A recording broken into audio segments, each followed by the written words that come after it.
Good evening and welcome to the 8th of June 2020 meeting of Cabinet. My name is Councillor Oliver, Leader of the Council. This meeting is being held remotely and is being streamed via YouTube, and recording of it will be available afterwards on the RODO website.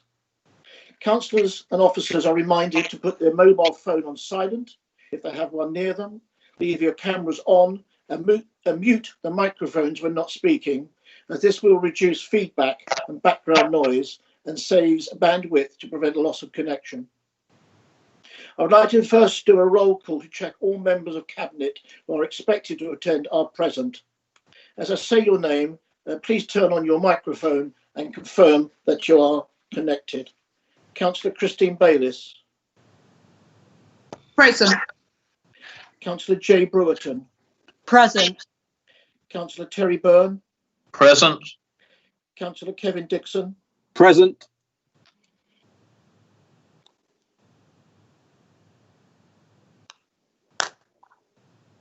Councillor Catherine Field. Present. Councillor Sue Projak.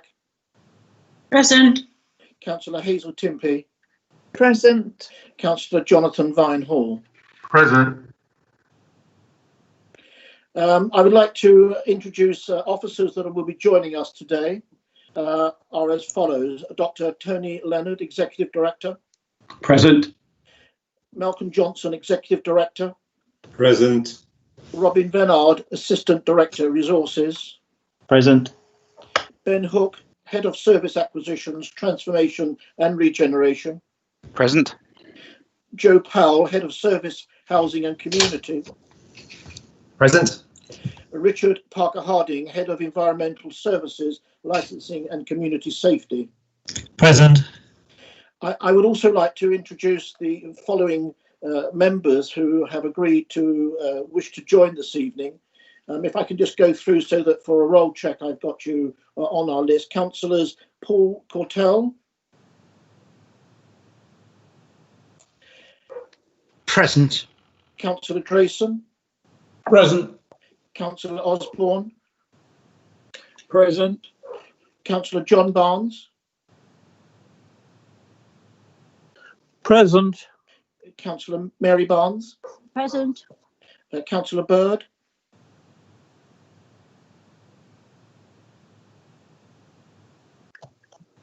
Councillor Bird. Perhaps not. Councillor Clark. Present. Present. Councillor Coleman. Present. Councillor Curtis.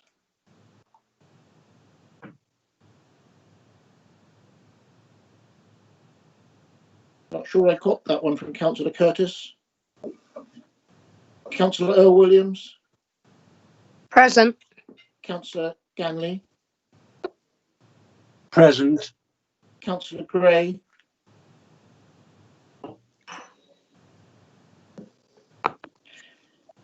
Councillor Harmer.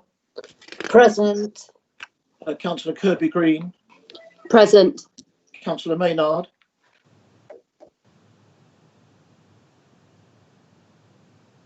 Present. Thank you. Councillor Mear. Present. Councillor Hart.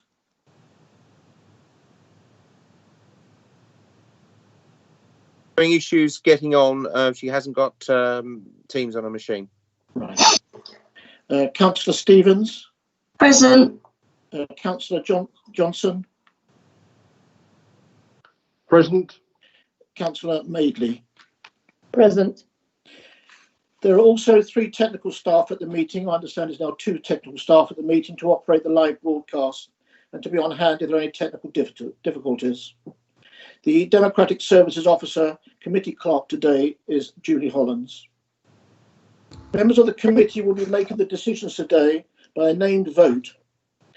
Julie will call out each member in turn and they will either answer for, against or abstain. Members, please remember to turn on your microphone again at this point. Please turn off after voting. Because of the new format, members are encouraged to make their comments succinct and pertinent to ensure the smooth running of the meeting. Those members who wish to speak, please indicate by typing surname only in the chat facility. The chat facility is persistent in that it cannot be deleted, and any appropriate use will be deemed as a potential code of conduct matter.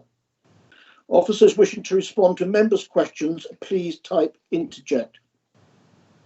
I will ask members who have asked a question if they wish to come back after receiving a response, so there is no need to type your surname into the chat facility again. It is a requirement that all members will have read the paperwork published on the website. Members are reminded not to press leave meeting. If you need to leave the room, just remember to turn off your cameras and microphones. Please be aware that there can be a time delay of around 5 seconds whilst a member appears on screen. Should the meeting go into confidential session, exclusion of press and public, by virtue of Part 1 of Schedule 12A of the Local Government Act 1972, the live stream will be temporarily suspended until the confidential item has been discussed and a notice displayed on the screen. Once discussed, the live stream will be resumed. Each item will be reintroduced as we get to it. Item 1, to resolve the minutes of the last committee to be confirmed as a correct record of the proceedings, to be signed by the chairman and me at a later date.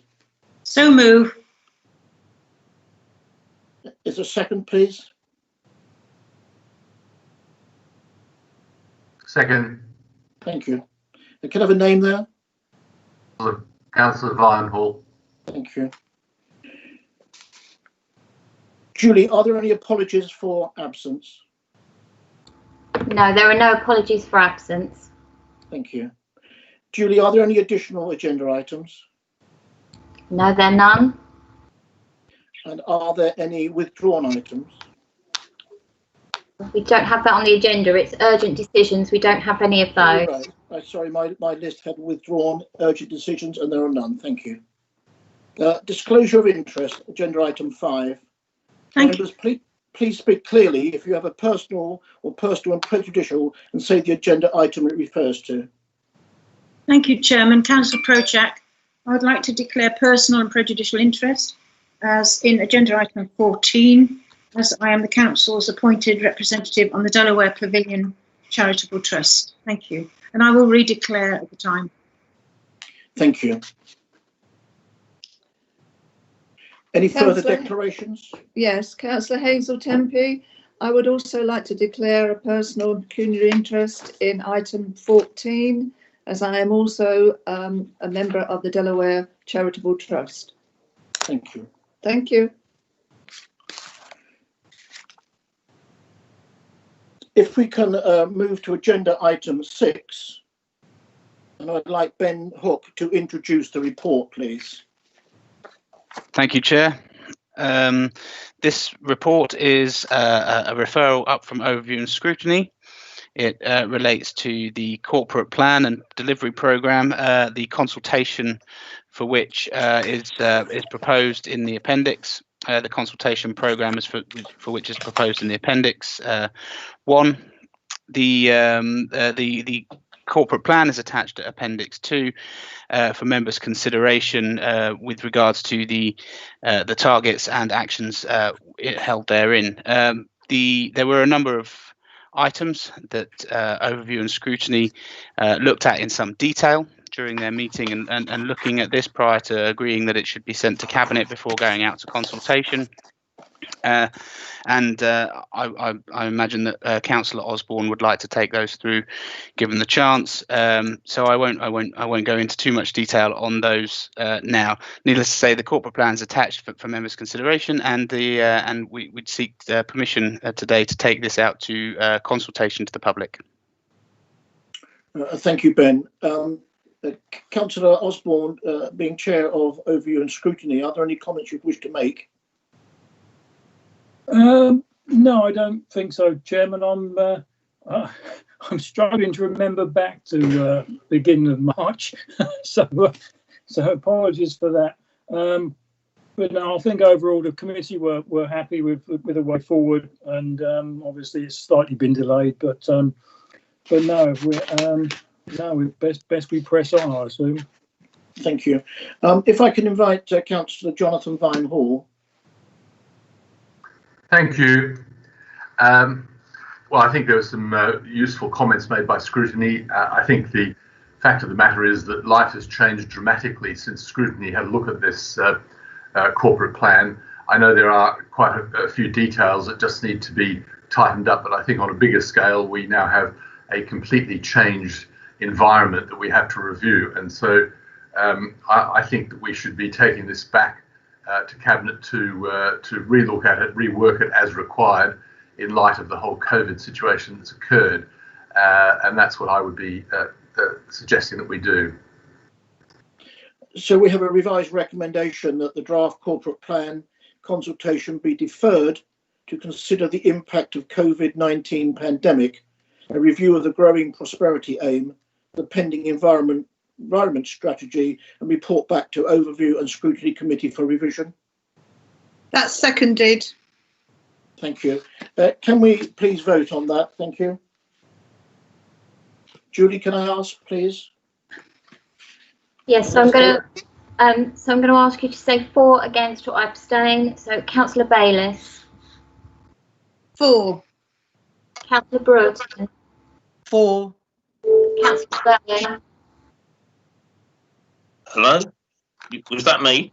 Yes. Oh, for. Councillor Dixon. For, but please note that Councillor Prochak wishes to speak. Okay. Councillor Field. For. Councillor Oliver. For. Councillor Prochak. For. Councillor Tempe. For. And Councillor Vinehall. For. Forgive me for not picking up that there was a comment to be made, Councillor Prochak. Chairman, you've already taken the vote. All I wanted to add was that, in fact, we started work on this way before March. If you remember, we had a away day in the Delaware a long time ago. And as Councillor Vinehall has said, there's been dramatic, life-changing changes since then. And that's all I wanted to add, is that we've got the emerging environment strategy, which scrutiny haven't looked at yet and hasn't been decided on in terms of the consultation, and of course coronavirus. So that's all I wanted to add. Thank you. Thank you. Forgive me for not bringing you in before the vote. If we can move on to item 7, Public Spaces Protection Order number 1, dog control, pages 7 to 12. If I can invite Head of Service Richard Parker-Harding to present this report. Thank you, Chair. This report concerns the Public Spaces Protection Order, which deals with dog control in the district. The Public Spaces Protection Order was made in 2018, and the nature of Public Spaces Protection Orders is that they automatically expire after 3 years. It's therefore necessary for us to make a new Public Spaces Protection Order to control dogs. The order which was made in 2018 was actually a replication of the first dog control order, which was made in 2008. And at that time, there was a considerable public consultation around the making of that first dog control order. It's therefore proposed that we replicate the existing order, but that we consult with the Police and Crime Commissioner, East Sussex County Council and the Parish and Town Councils for their comments. And if there are any amendments to be made to the order, that will be reported back to Cabinet for consideration. And that's my introduction, Chairman. Thank you, Richard. If I can invite Councillor Field to make a comment. Thank you. Thank you. I was just going to say more or less what Mr. Parker-Harding has said, but this is my portfolio and I do very much support this report. Thank you. Thank you. There appears to be no other members wish to make a comment on this. If we can vote on this, Julie, please. Okay, so I'll ask you to say for, against, or abstain. Councillor Bayliss. For. Councillor Broughton. For. Councillor Byrne. For. Councillor Dixon. For. Councillor Field. For. Councillor Oliver. For. Councillor Prochak. 4, Councillor Tempe, 4, Councillor Vinehall. 4. That's unanimous. Thank you. If we can move on to item agenda 8. The District of Rother Off-Street Parking Places Order 2020 to be made and brought into effect from the 1st of July 2020. May I invite Joe Powell to introduce this report? Thank you, Chair. To remind members, the Council currently operates its designated car parks under the District of Rother Parking Places Order 1983. The PPO, or Parking Places Order, provides a framework for the Council to manage its car parks and ensure their proper use, including enforcement. The new District of Rother Parking Places Order was approved by Council back in November 2019, and it needs to be made to be brought into effect. Once members if members make that decision to make the PPO, it will have an effective date of the 1st of July 2020, and which will leave officers 14 days in which to alert and advise the public that the order has been made with the effective date. We'll do so by using a press release and notices in car parks. We'll also write to those people for whom we have contact details from the consultation to advise of the effective date, and anyone who did object will be consulted as well directly. In addition, we'll be preparing new permanent car park signage to update the public of the new PPO order, and those will be erected from the 15th of July onwards. And it's anticipated that will take until around December 2020 to complete that process of updating all the signage. It should be noted that until that happens in a car park, the existing order, the 1983 order, will be enforceable only. Over to members to approve the making of the order. Thank you. Thank you, Joe. Councillor Field. Yes, thank you. As Mr. Powell has just said, this has already been agreed, so this is really a technicality. It is about how we manage the car parks, not what we charge for them. So I'm very happy with this report, and I'd like to propose that we adopt it. Thank you. Before I get that second, I believe Councillor Dixon would like to make a comment. Thank you, Chairman. I wonder if Mr. Powell could confirm that if in the future we wish to go cash free in any of our car parks, bearing in mind the move just recently to less cash and more paying by phone and by card, would this order allow us to take away the cash option in car parks in the future if we needed to? Indeed, we would come back to Cabinet probably for a decision such as that, but the order certainly allows for other forms of payment. Thank you for that, Joe. If I can have someone to second that report, please. Councillor, I will second, yeah. Thank you. And if we can vote, Julie, thank you. Okay, so I'll ask you to say for, against or abstain. Councillor Bayliss. 4, Councillor Brewerton. 4, Councillor Byrne. 4, Councillor Dixon. 4, Councillor Field. 4, Councillor Oliver. 4, Councillor Prochak. 4, Councillor Tempe. 4, Councillor Vinehall. 4. That's unanimous.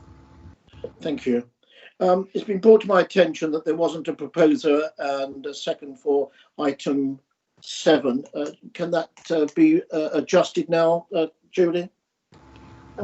Councillor Field proposed it. That's what I thought. I second. And Councillor Brewerton seconded it. Yes, thank you. Yes. Okay, we move on then. Thank you. Can we move to item 9?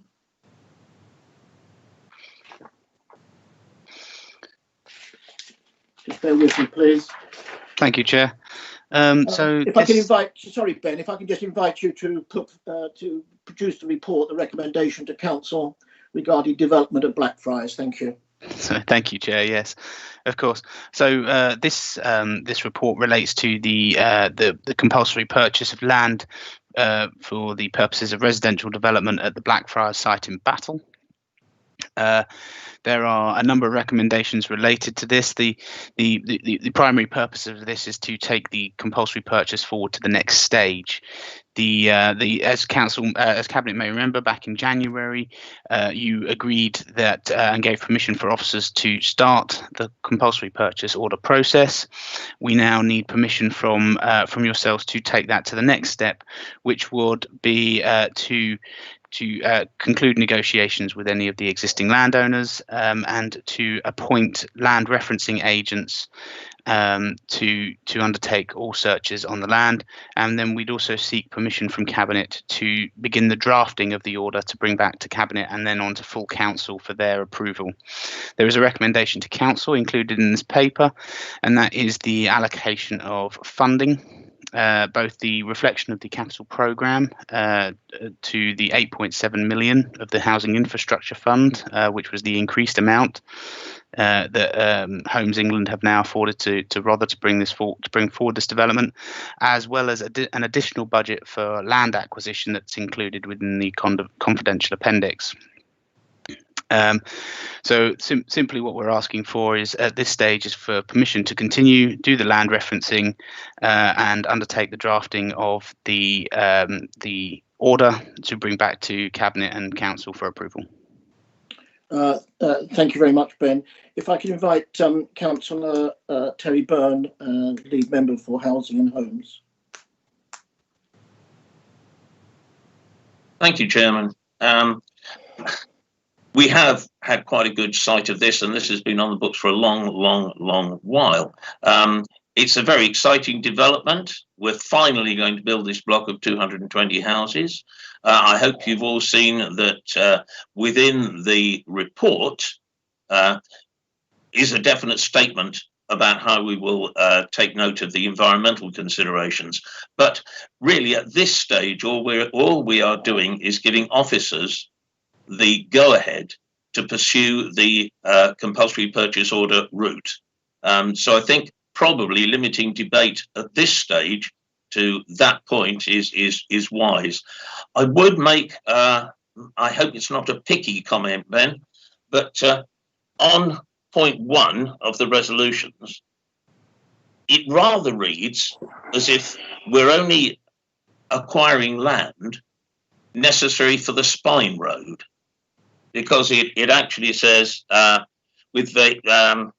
to enable the construction of the spine road to serve residential development with vehicular access to Harrier Lane and the Spinney with up to 220 dwellings.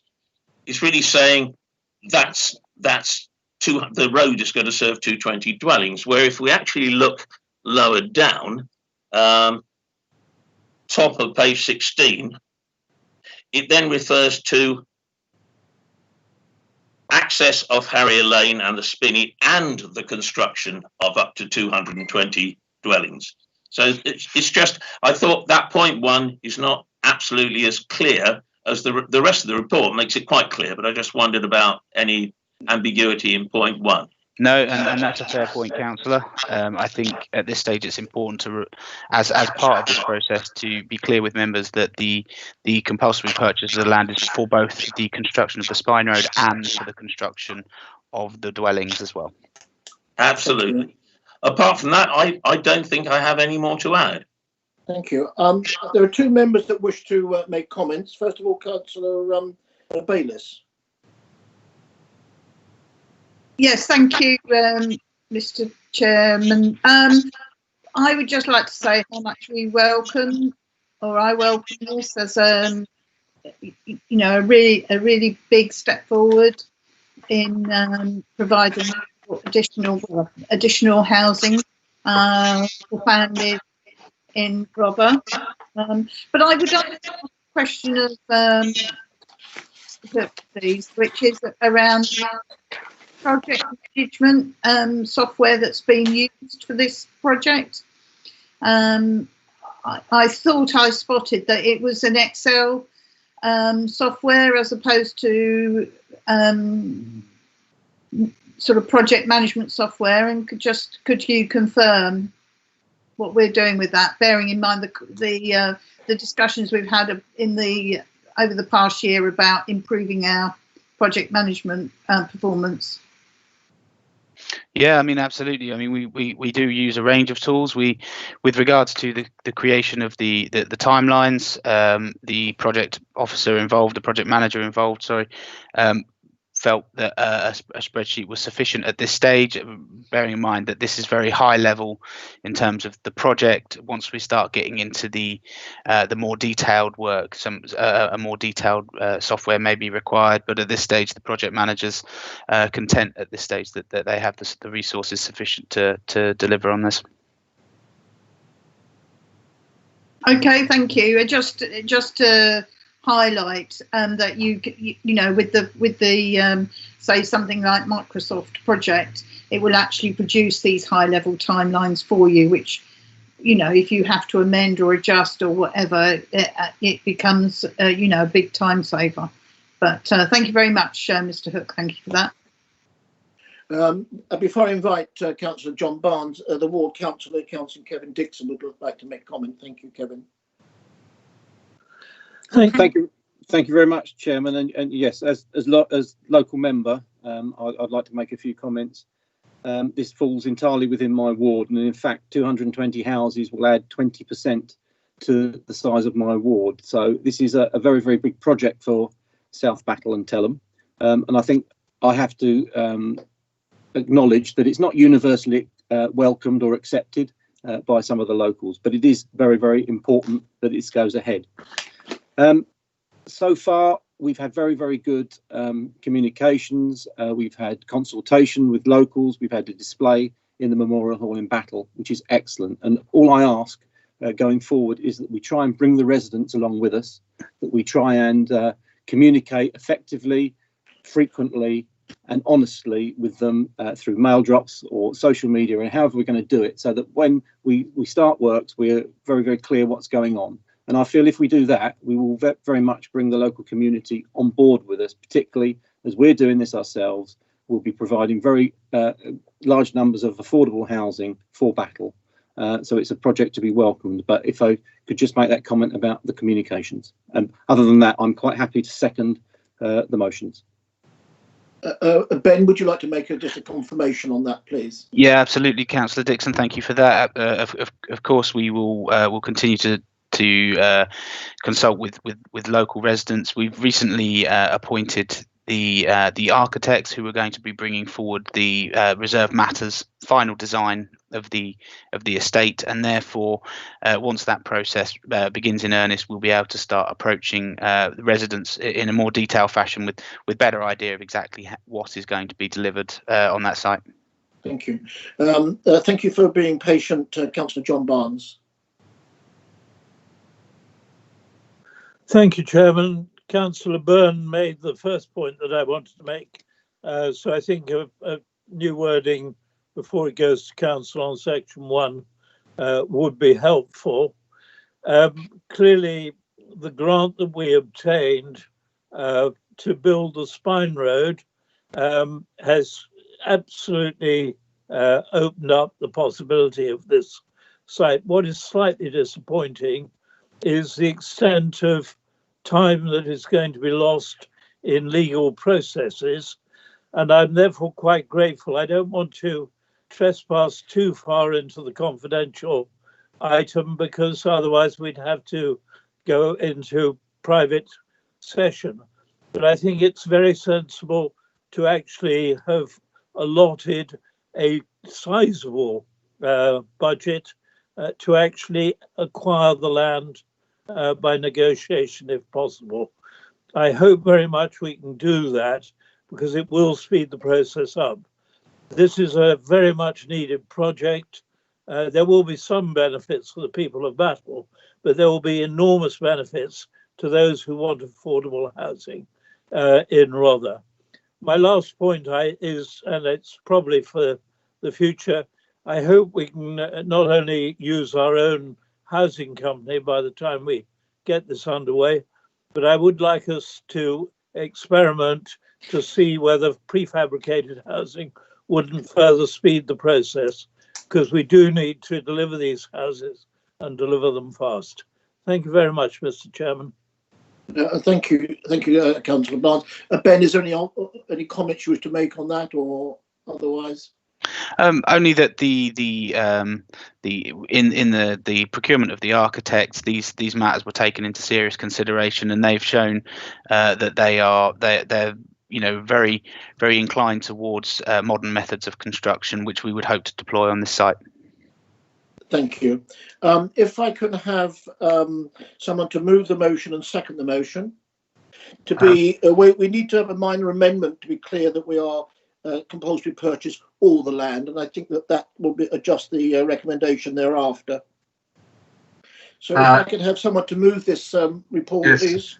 Councillor Vinehall, I move this with the minor amendments to be clear that we are the CPOing all the land, not just the Spine Road. Yeah, thank you, Jonathan. And second, I believe, Kevin, you've seconded this motion. I have, and I think if you just replace the word with and replace it with and at the end of that first resolution, that would cover it. Thank you. Julie, if we can take a vote on this item, please, item 9. Okay, members, I'll ask you to say for, against or abstain. So Councillor Bayliss. For. Councillor Brewerton. For. Councillor Byrne. For. Councillor Dixon. For. Councillor Field. For. Councillor Oliver. For. Councillor Prochak. For. Councillor Tempe. For. Councillor Vinehall. For. That's unanimous. Thank you. If we can move forward to item 10. Please bear with me. The revised street naming and property numbering policy be approved and adopted. If I can ask Ben to lead this and answer any questions on the report, please. Thank you, Chair. Yeah, this is a very straightforward report. It's just an update to our street naming and numbering policy. There are a number of minor changes, particularly with regards to introducing a new appeals process where the applicant may not be happy with the decision made by the street naming and numbering officer, who has up until now been the final say from the council as to whether or not a proposal should go, a street name should go ahead. There's also some improvements with regards to the use of suffixes around muse, close, and the appropriate use of those such things, which is not something that had previously been included in the policy. Other than that, I commit this to Cabinet to make a recommendation to Council to adopt the new policy, and for the functions of the Licensing and General Purposes Committee to be amended to include the determination of any appeals for the purposes of street naming and numbering. Thank you very much, Ben. I believe Councillor Dixon would like to make a comment on this report. Yes, thank you, Chairman. It's a little confusing on big page 39, 2.13, 2.14. They seem to contradict themselves, where we've got a decision will be made by the L&GP committee, and then the next paragraph says a decision will be made by the SNN officer. I think it's a little confusing. It doesn't read very well, this. So I would like to propose that the street naming and numbering policy be deferred to allow officers to reword section 2.1, and can also consideration be given to the current fees and charges. In addition to that, maybe the involvement of towns and parish councils is a little unclear in this policy as well. Maybe we could put a paragraph in there to encourage developers to consult with towns and parish councils in the rural areas first, and maybe come up with a consensual view on what new names should be. Thank you, Kevin. Noted, Ben? Yeah, absolutely. Happy to, if need be, happy to take this away and reconsider it for some rewording, and making sure that the role of both the Licensing and General Purposes Committee and the consultation process with towns and parish councils is made much clearer. Thank you very much. If I can invite Councillor Sue Prochak to make a comment. Thank you, Sue. Thank you so much. As Councillor Dixon has already mentioned, It's incredibly important, this document, and I'm really glad we've got to belt and braces on the policy. And I mean, I can remember, this is some time ago, we had a development in Robertsbridge, and it's called Glenlee Walk. And Glenn and Lee were the sons of the developer. So that didn't go down too well with local people.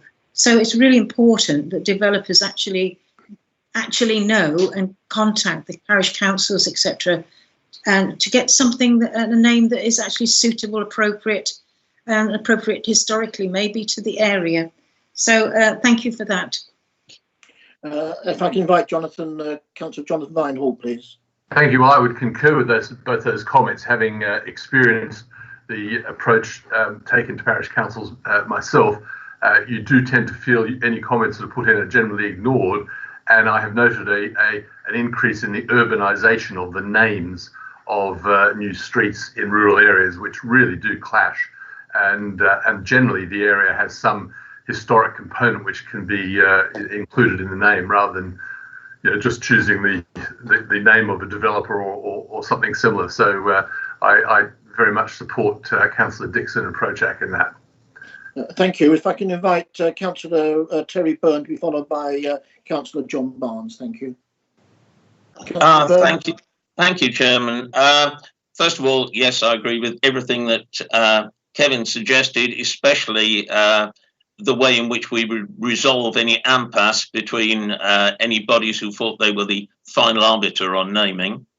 I think naming, as Councillor Prochak has said, is very important. I think maybe there should be a link here to the public realm document, because I think the street names are maybe as important as the lampposts and the size of the waste bins. All of that is covered wonderfully in the public realm document. I just wonder if we could signpost naming in there somewhere, or whether I wouldn't want to do so if it overcomplicated things. But that's essentially all I wanted to say. Thank you, Councillor Byrne. If I can invite Councillor John Barnes to make a comment, please. Chairman, I echo some of the comments that have already been made. I think it is very important indeed that we give proper consideration to local opinion. In Burwash, we managed to approve something called Dudwell View, losing the historic title and historic link with the old 15th century rectory, which was there in Rectory Court. It's interesting when I look at the list of names in the appendix, the View is not included at all. And yet we have Rotherview already in Burwash. So again, a small amendment there will be useful. But I have to say, I think in the High Weald, keeping some kind of historic link going is very important. In Etchingham, we were able to find on the new development, Parsonage Croft, and of course that reminded everybody that that was the historic name of that field. And I think this kind of link with our landscape of the past is a very important one to preserve. Thank you very much, Chairman. Yeah, thank you, Councillor Barnes.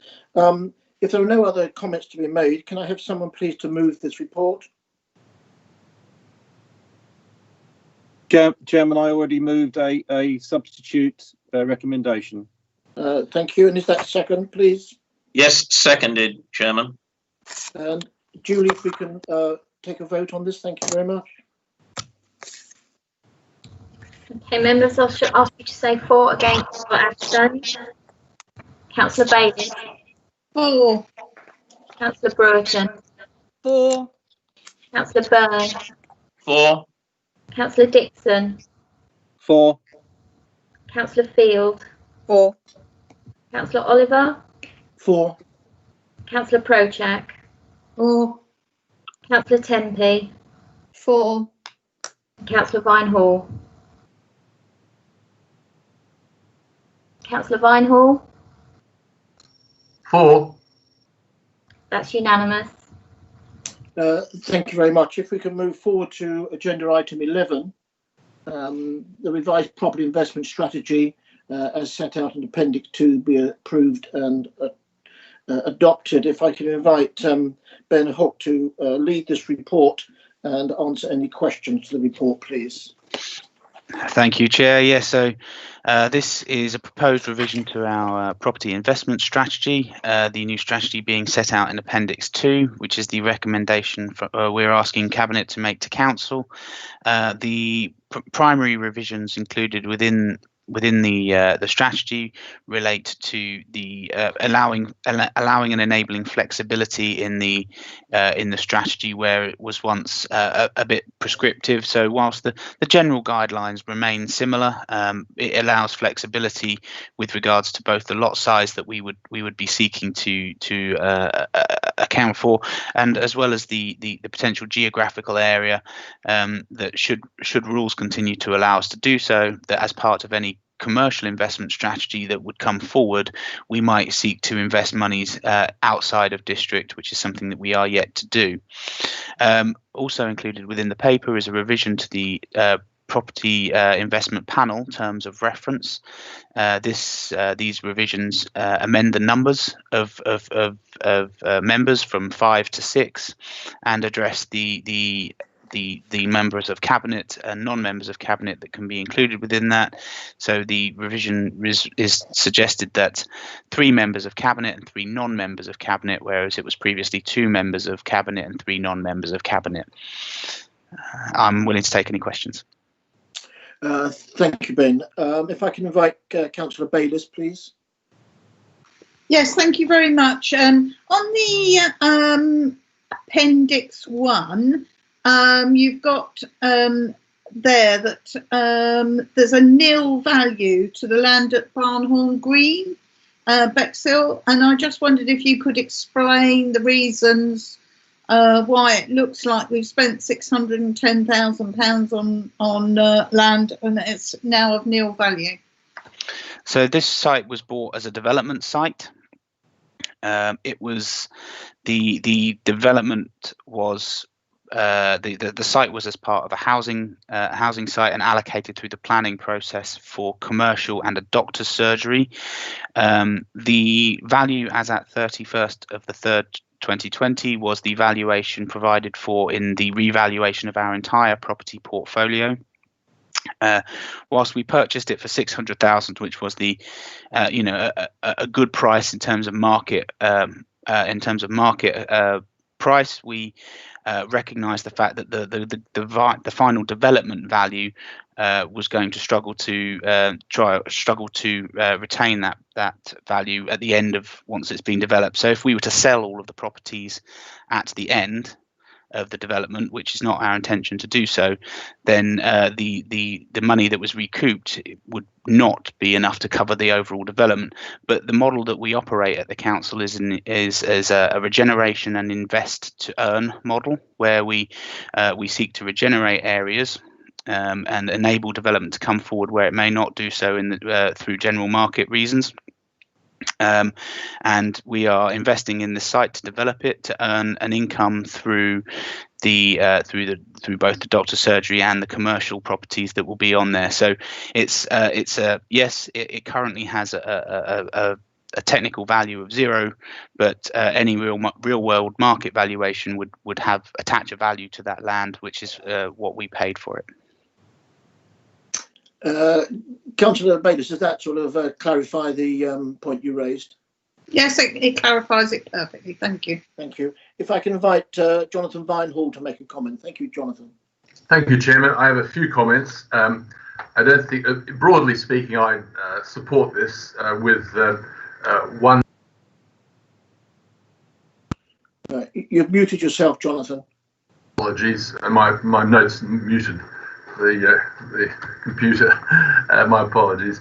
I broadly support this. I think it gives us a broader remit, and we can control ourselves within that remit. I do think that the recommendation should include the lead member of finance. Now, that individual may not necessarily be able to attend all meetings, but they should be absolutely aware and have the ability to attend and vote if necessary. I'm going to make just a number of comments which don't necessarily affect the recommendation, but I think everyone should be aware of these things.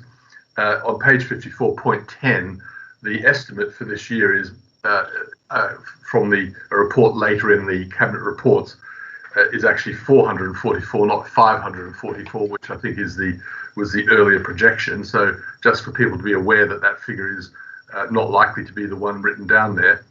I also think that officers on the panel should also have the same training as members in regard to property investment. There's a range of skills in terms of understanding investments, both amongst members and officers, but also if decisions are going to be referred to Cabinet on this, then the Cabinet will have to have that equal training as well. I think that's really important. That's not actually part of the recommendation, but I think it's important that we do that. I think it's important to understand that the yield that we're looking for is now 2%, not 3%, and that is increasing our risk substantially. May only seem like 1 point, but it's a substantial risk. And I also think that we should be open to investing with other authorities or joint venture partners, which I don't think is necessarily needing to be covered by this, but I think that is important to make that point.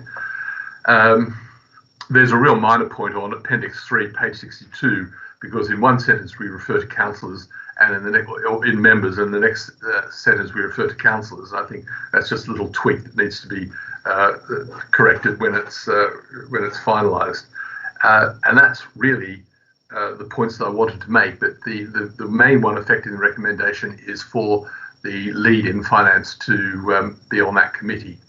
Thank you. Thank you, Jonathan. Councillor Timpey. Yes, thank you, Chair. Just a minor point, but I just want to clarify. The land at Barnhorn Green, it says it was a date acquired July 2019. But when was the decision made to actually purchase that property? I just needed to be reminded. Ben, could you just come in on that, please? This is the acquisition of land at Barnhorn Green. Yeah, I can give you an exact date, Chair. Bear with me a second. Sorry about this. It was earlier in 2019. I think it was around about February time. Let me just double check. Bear with me. Sorry. Yes, it was earlier in 2019. I know that for sure. I'm just trying to find the exact date for you, but it was Okay. yeah. I think in February sort of time. Just trying to clarify when that decision was actually made. Okay, thank you. Councillor Paul Cortell.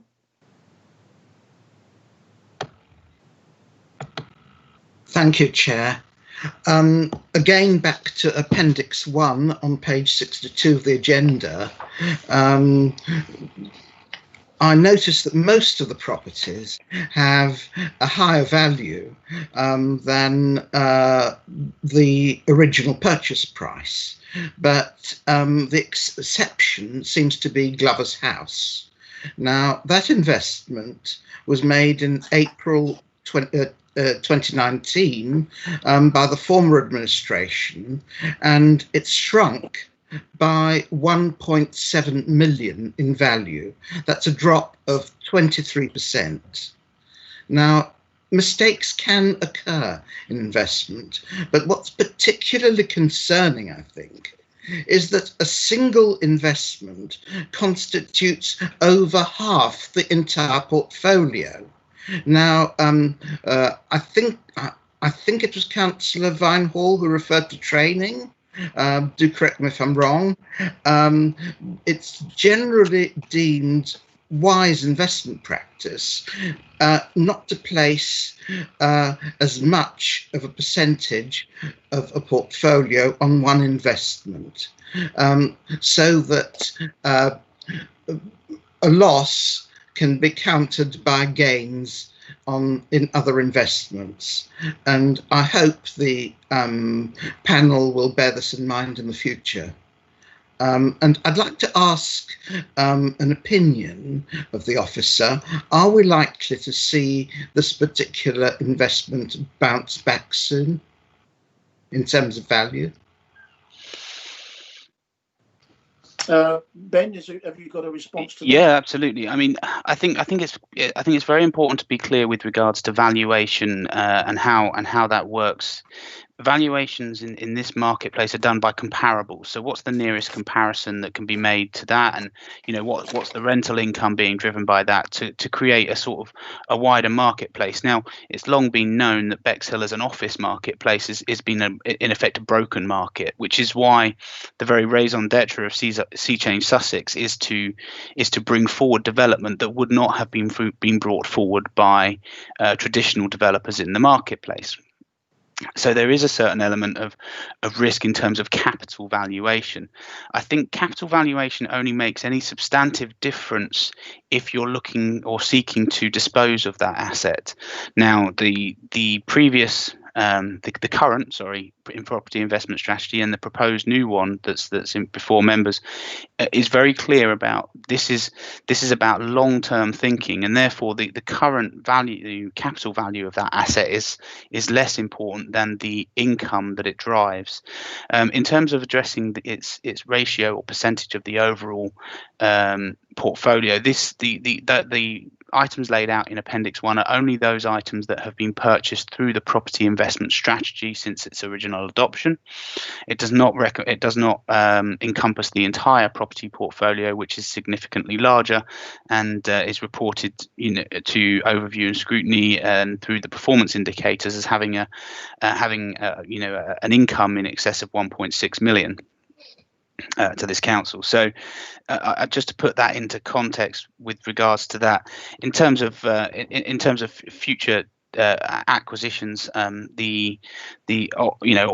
acquisitions are based on a number of judgments, income being a significant one, capital value being another. But as I said, the key driver of this is both regeneration, bringing forward development in areas that maybe traditionally wouldn't have been, and ensuring that we, as part of that, we can drive an income to help sustain council services, both of which that particular acquisition has done. Thank you, Ben. Councillor Cortell, does that cover your inquiry? It does indeed. Thank you. Thank you. Thank you. Councillor Kevin Dixon. Thank you, Chairman. I'd just like to respond to Councillor Cortell. I'm very disappointed in his comments, to be frank. I think that the council clearly wants to invest in Bexhill. It needs to invest in properties such as Glover's House and other properties that may come up in North East Bexhill.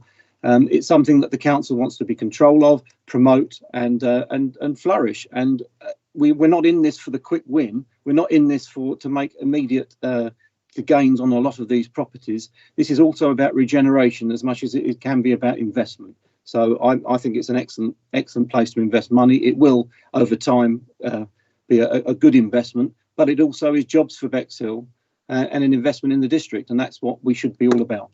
Yeah, thank you for those comments, Councillor Dixon. I've got Councillor Jonathan Vinehall to be followed by Councillor John Barnes. Thanks, Chair.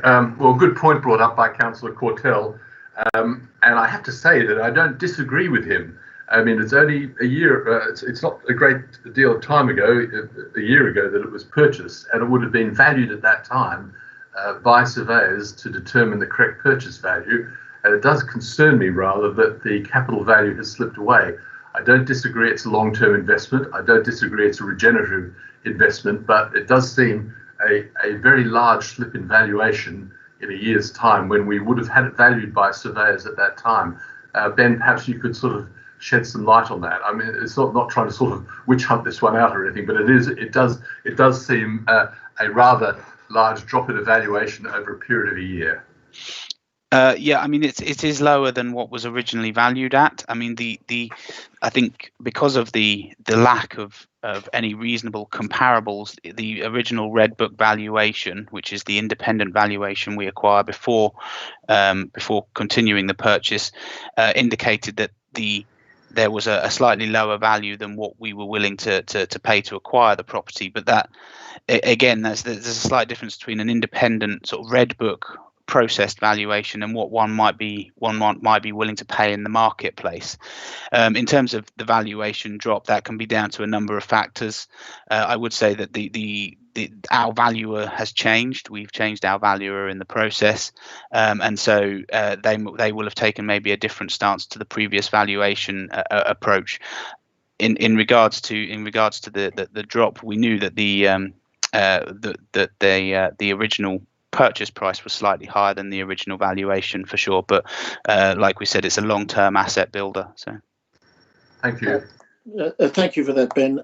Jonathan, you're quite comfortable with that. If I can invite Councillor John Barnes, please. Chairman, I wanted to really support Councillor Dixon and not so much Councillor Cortell. It seems to me that we have three motives always, of which the least important is actually the valuation of our asset portfolio. We all know that property values go up and down.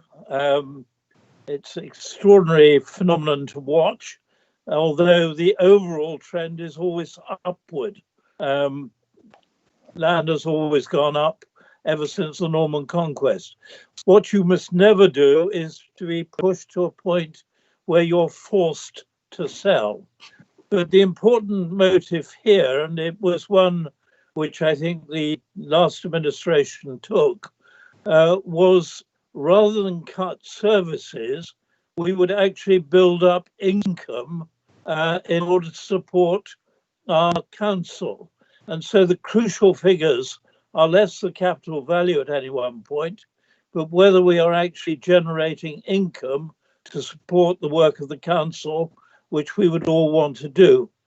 The final point, though, which is also very crucial to understand, and therefore on each of these it will be a different mix of motives, is sometimes you want to acquire something for regeneration, and that is a quite different motive.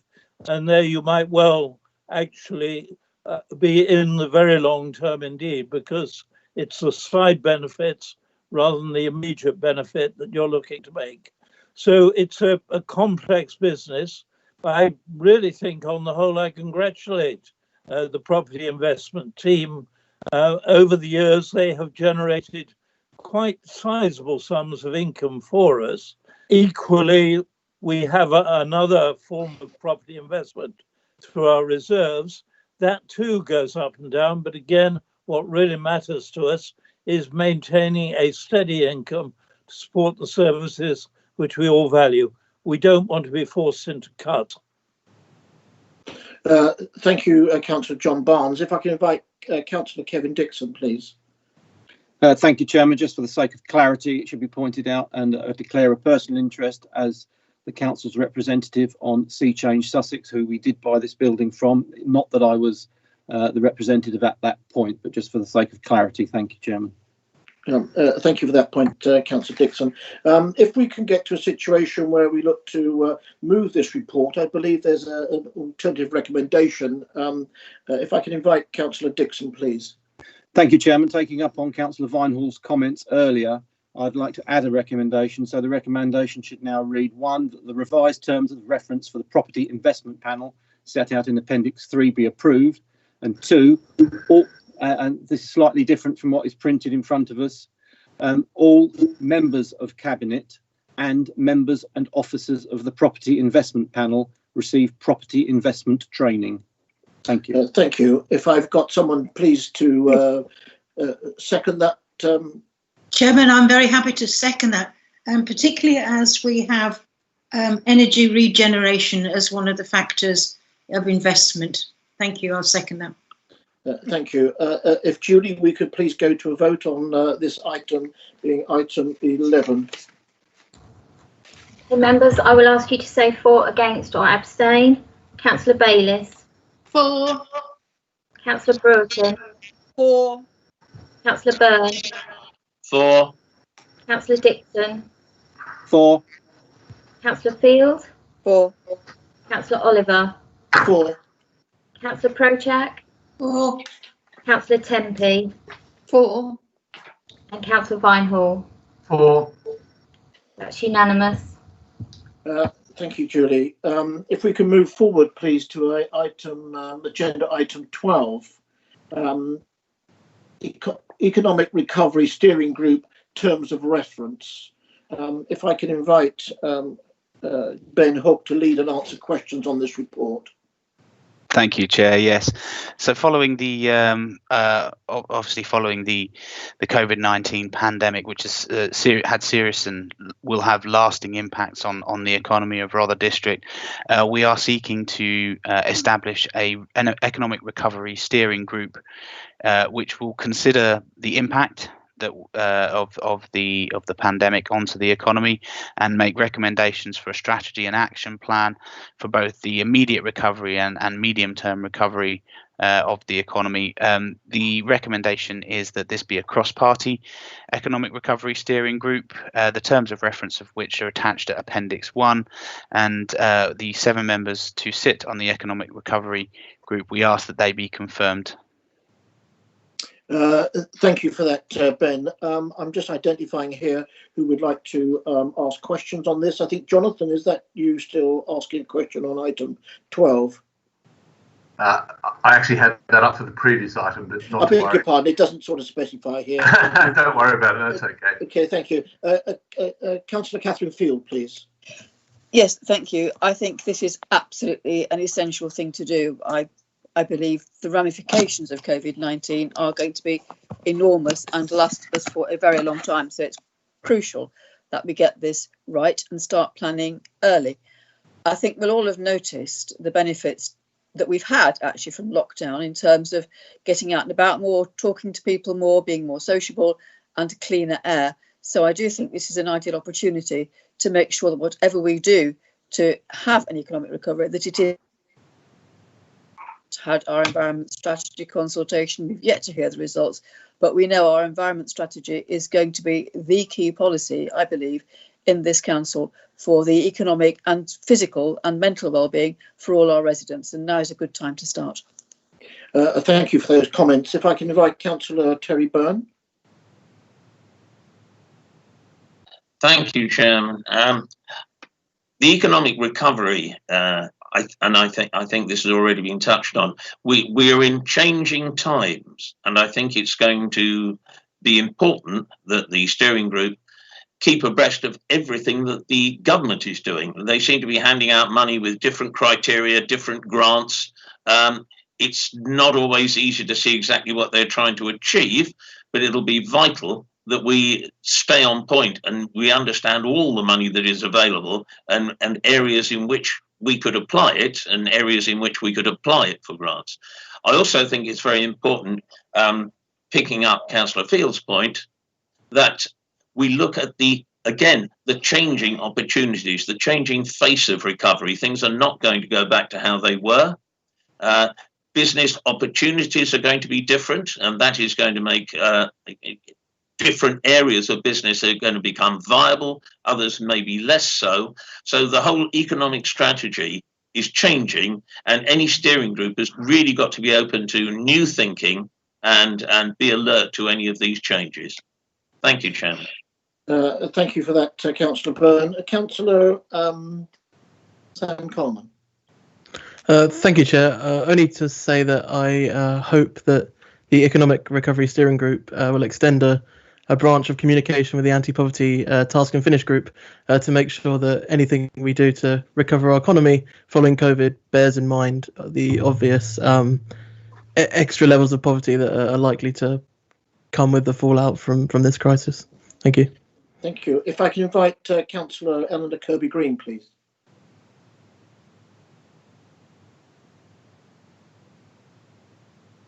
Sorry, Chairman, problem with my iPad. Thank you. May I ask why the steering group has not been made up to reflect the council's current political balance? I'm not absolutely certain. Let's have a look at where we are on here.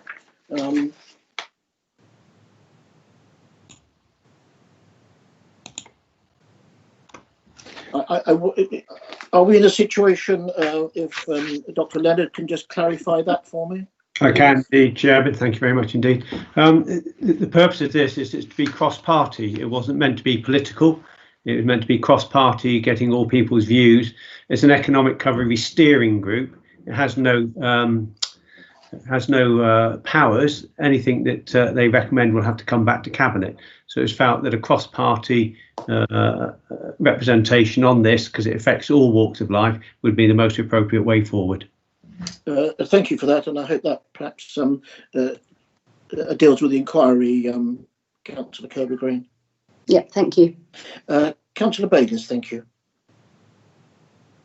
Yes, thank you, Mr. Chairman. The point I'd like to make, and it follows on really from Councillor Coleman, I mean, we can look at this economic development from the sort of perspective of business and commerce and all the rest of it, but we have to remember that there are individuals involved here. If we look at the numbers of the impact of redundancies and what have you on individuals in Bexhill, almost tripling, well, more than a tripling of the numbers that are claiming from the food bank. I think we've got a sort of in the hundreds applications for council tax relief. And I think there's been some research which shows that actually it's the under 40s who are worst hit by the COVID crisis, that because they are more likely to have been or more likely to be made redundant, more likely to sort of be in sort of insecure housing, maybe paying rent as opposed to mortgages.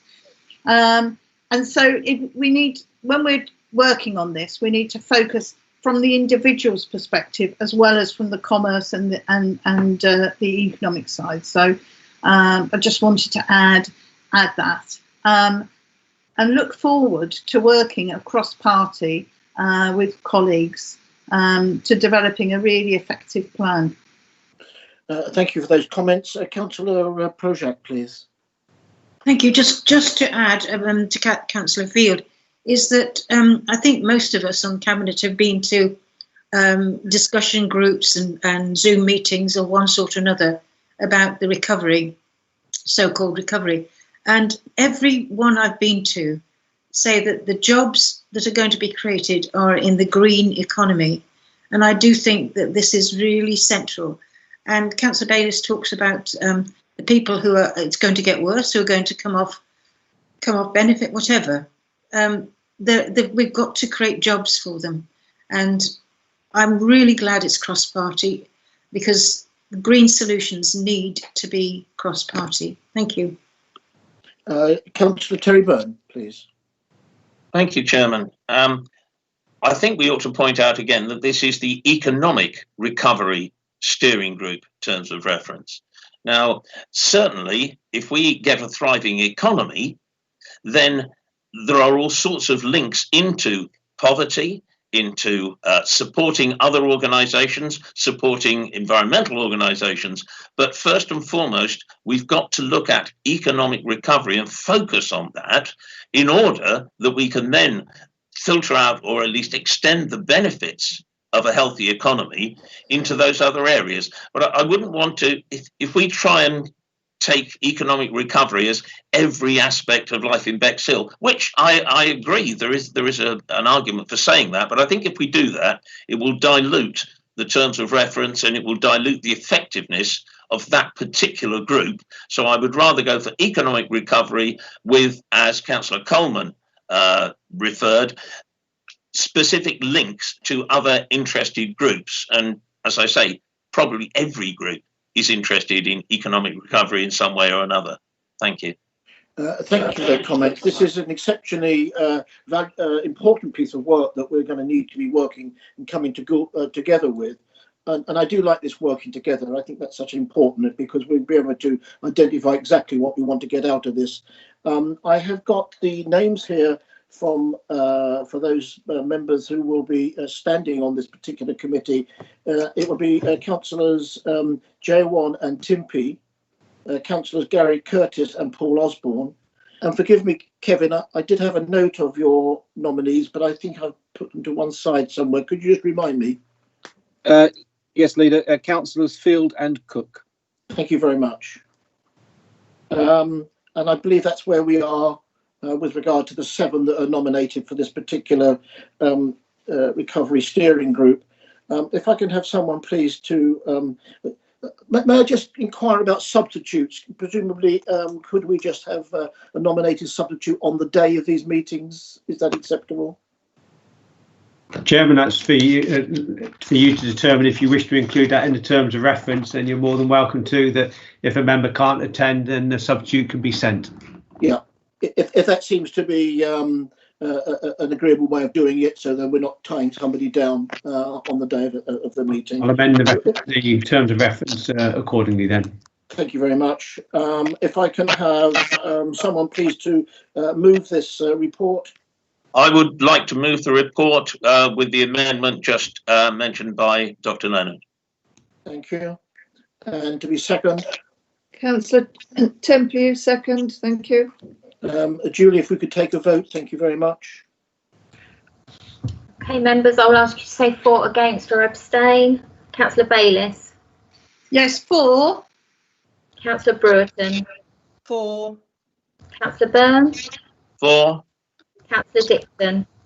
For. Councillor Field. For. Councillor Oliver. For. Councillor Prochak. For. Councillor Tempe. For. Councillor Vinehall. For. That's unanimous.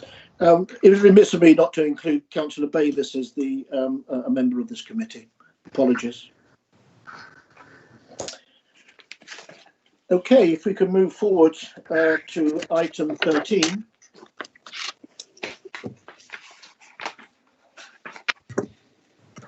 Which is the item 13, the updated of the Bexhill Leisure Centre Steering Group Terms of Reference. If I can invite Ben Hook to lead this report and to ask any questions on the report. Thank you. Thank you, Chairman. Yes, of course.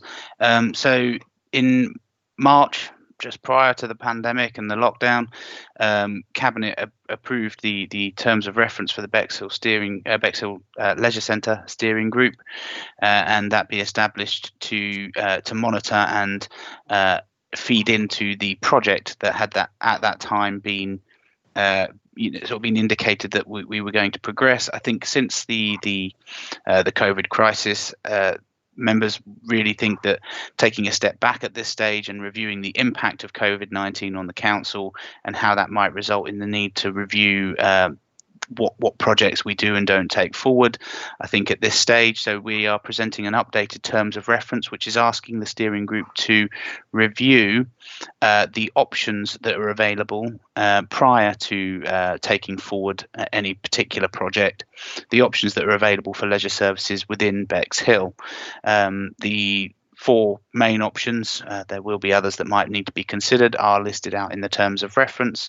There are no proposed changes to the membership of the steering group, but following on from a decision which of Cabinet, obviously a recommendation back to Cabinet and then a decision by Cabinet, the steering group would then go on to monitor and feed into any resultant project. Happy to take any questions, Chair.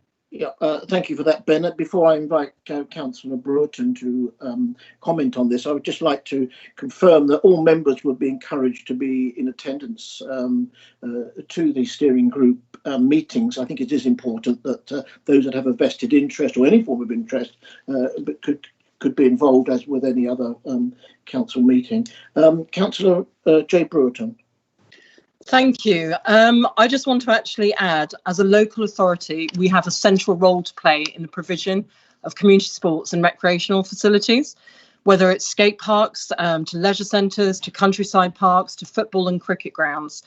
Our sports and leisure facilities are actually one of our most valued services as a council, and it does play an increasingly important role in tackling rising levels of obesity and inactivity.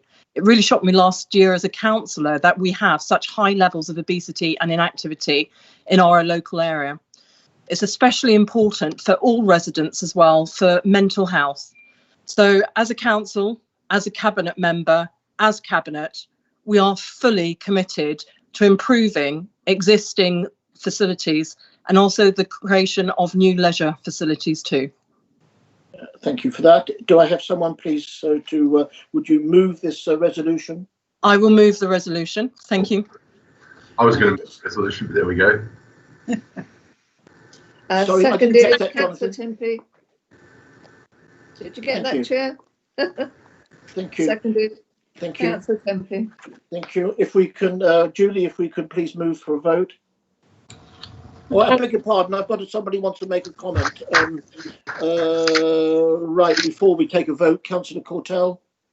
Thank you, Chair. I'm quite alarmed by item 4 of the terms of reference, which refers to the ceasing of the provision of leisure services in Bexhill.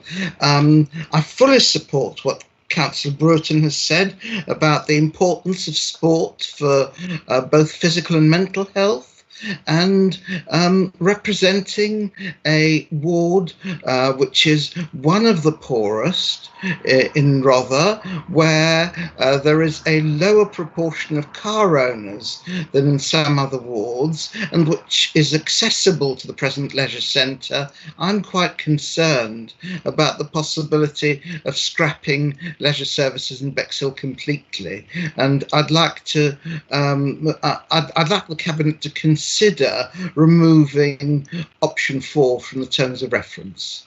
Thank you. Paul, thank you, Chairman. If I may speak, please. By all means.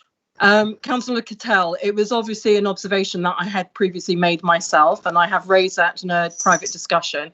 This motion at the moment is to move the terms of reference forward.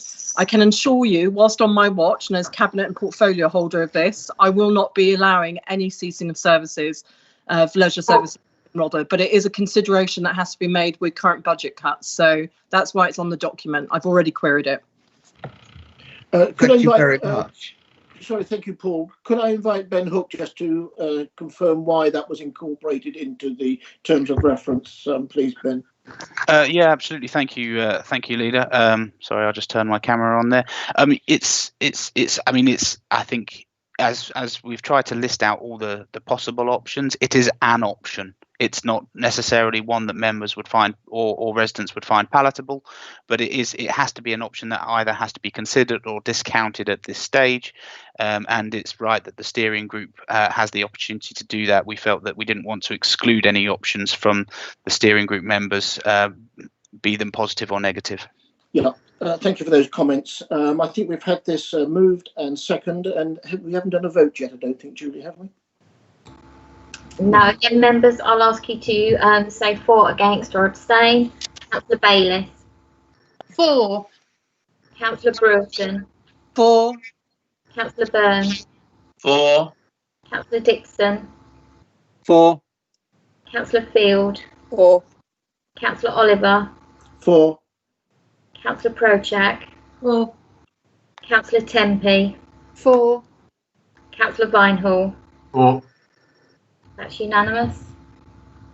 Right, thank you for that help on that. Now, I believe this is where members, councillors Prochak and Tempe go out of the room.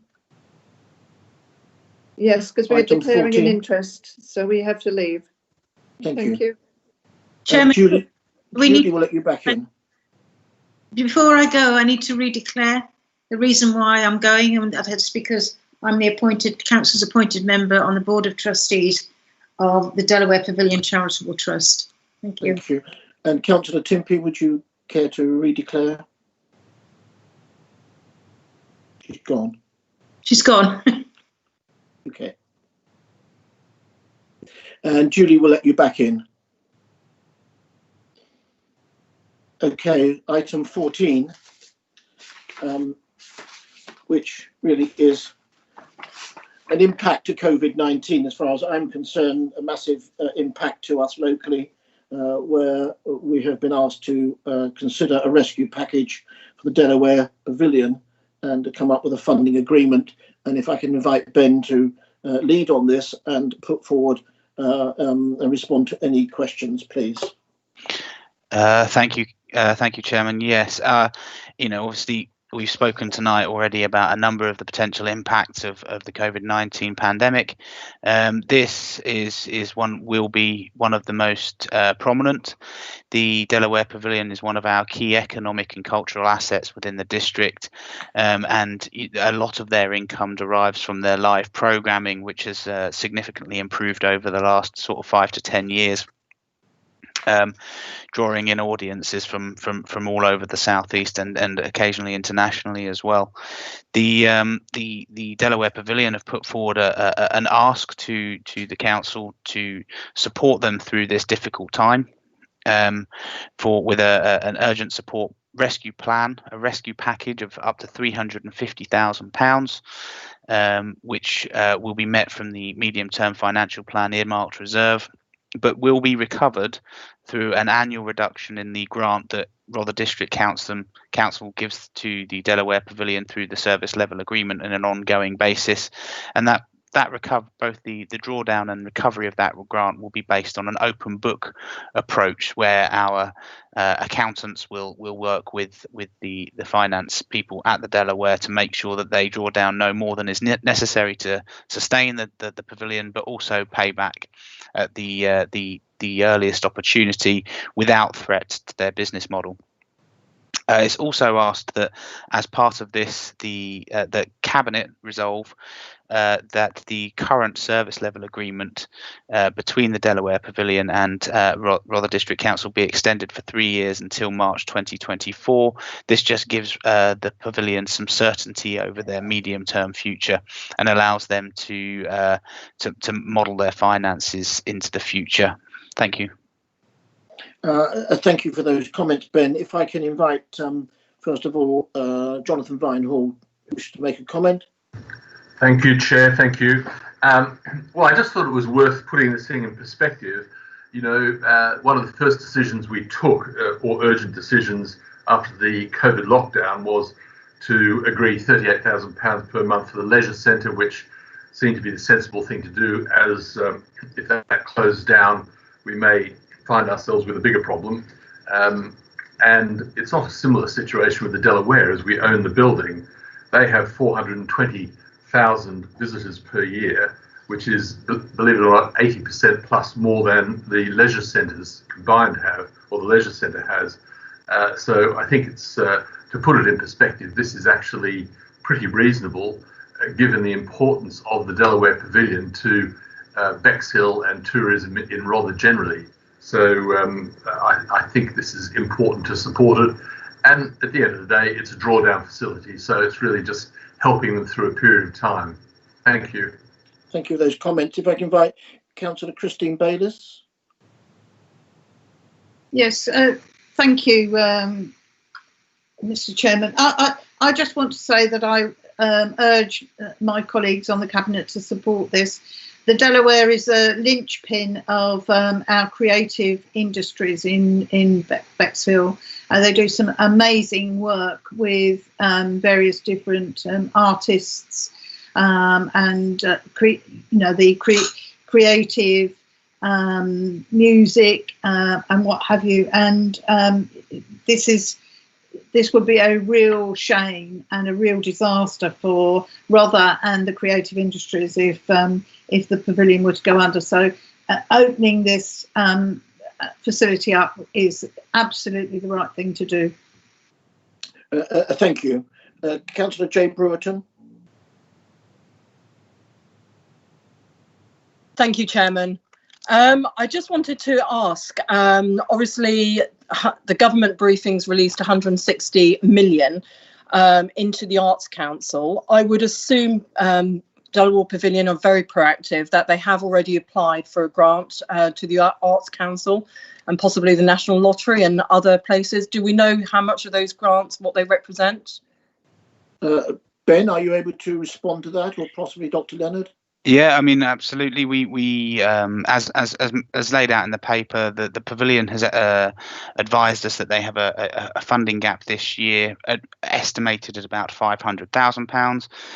It's anticipated that whilst they have applied to the Arts Council England for a rescue package as part of that £160 million. It's likely that that bid will attract no more than about £150,000. You know, that's a little bit of money to go a long way as far as the cultural, the cultural world it goes. So that's why it's been quite specific about the amount of money that they're asking for us to support, to ensure that there's that transparency in where they're seeking funding from. But yes, of course, Stuart at the Delaware and his team there are a very proactive team, and will be applying to every rescue package and every possible funding avenue that they can in this time. Thank you. Thank you. I would just like to add, the fact is that we know there's a safe pair of hands with Stuart Drew, and it's rather unfortunate that all the work that he's been doing has sort of come to this sort of stage where we are at the moment with this awful crisis. Councillor Byrne. Thank you, Chairman. I'm making this comment really for the benefit of members of the public who may be listening now or later on a live stream. The Delaware has every now and then been accused of being slightly elitist, mainly because of its, shall I say, off to one side art exhibitions every now and then. But I can assure everybody listening that with the current representation that we have on the board and on the strategy of the Delaware, and also with our understanding of what Stuart Drew is trying to do, we're committed to just making sure that the offerings from the Delaware are appropriate to every level of society in Bexhill, and draw and cater for every level of taste. So just in case anyone feels that we're ploughing money into an elitist art establishment, I'm sure everyone can be confident this is not so, and they can look forward to future programming that will interest them. Thank you. Thank you, Councillor Byrne. If I can invite Councillor John Barnes to be followed by Councillor Maynard. Thank you, Chairman. First of all, I think it would not only be a cultural disaster, but a financial disaster if we didn't actually support the Delaware at this crucial time. So I'm totally in favour of paragraph 1. I'm slightly more bothered, oddly enough, by paragraph 2. I really am not sure that you are wise to commit yourself to turning the grant into what is effectively a loan. It may well be right if the Delaware starts generating an income or gets grants from the Arts Council that are greater, that we reduce our grant, but to commit yourself to do so in order to get this repaid is tantamount to treating this emergency grant as a loan. I really feel that paragraph 2 goes too far to commit you to trying to secure repayment. That actually, if it brought about the demise of the Delaware, would not only be the cultural disaster, but it would actually put the pavilion back onto the books of the council, and that cannot be a good thing. Ben Hook or Robin Venard would like to respond to that comment. Yeah, I'm happy to take that on, Chairman. As we've put in the paper here, it's very clear that the repayment of that loan would be through the reduction in the ongoing grant, would not be through putting the Delaware's long-term future at risk. I mean, what we're trying to do here is support that long-term future through the provision of a grant, but it's sort of necessary that we consider how that grant might be reclaimed later down the line, which is why we've put no specific timescale on how and when that grant should be reclaimed. And it would be done both in partnership and in agreement with the Delaware Pavilion Trust. Thank you. Does that cover your inquiry, Councillor John Barnes? Perhaps it does. I think it's the apparent certainty. The paper is much more flexible. It's the notion into that you seem to be converting it into a loan. I'm totally in favour of actually looking at the situation year on year, but the recommendation is very firm, and I think goes too far. Okay, thank you for those comments. If I can invite Councillor Maynard, please. Thank you very much indeed, Chairman. And I'd certainly like to echo the comments that have already been made about, that you've made, in fact, about Stuart Drew and the way that the Delaware Pavilion has been run in recent years have been nothing short of exemplary. And I do think that Stuart Drew and his team have reached out not only to residents in Bexhill, but elsewhere. And since the administration which I led regenerated the seafront, we've seen the footfall in the Delaware Pavilion increase year on year, but of course for the present pandemic. And I think it's absolutely essential that we support, as we have done in the past, the Delaware Pavilion by way of a cash injection. These are exceptional circumstances, and I do concur with the comments that have been made by Jay Brereton. And I know that Councillor Mrs. Sally Ann Hart, and indeed Sally Ann Hart MP as she now is, wanted to speak on this particular agenda item this evening because she's given me the assurance that she will continue to lobby alongside Hugh Merriman in terms of securing further funding from the Arts Council. But we need to be very mindful in agreeing what you have in front of you as a cabinet tonight, in terms of the fact that whatever we have given in the past in terms of that service level agreement with the Delaware Pavilion, that in fact the Arts Council have matched that.